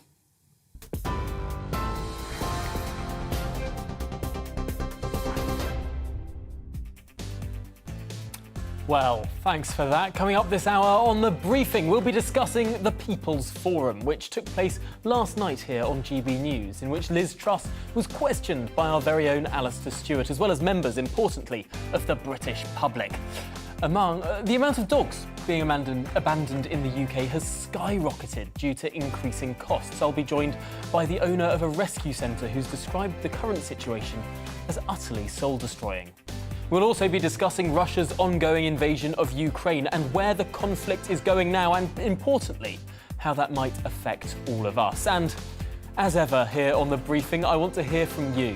So if you want to get involved in the conversation, email me, gbviews@gbnews.uk, or tweet me @gbnews.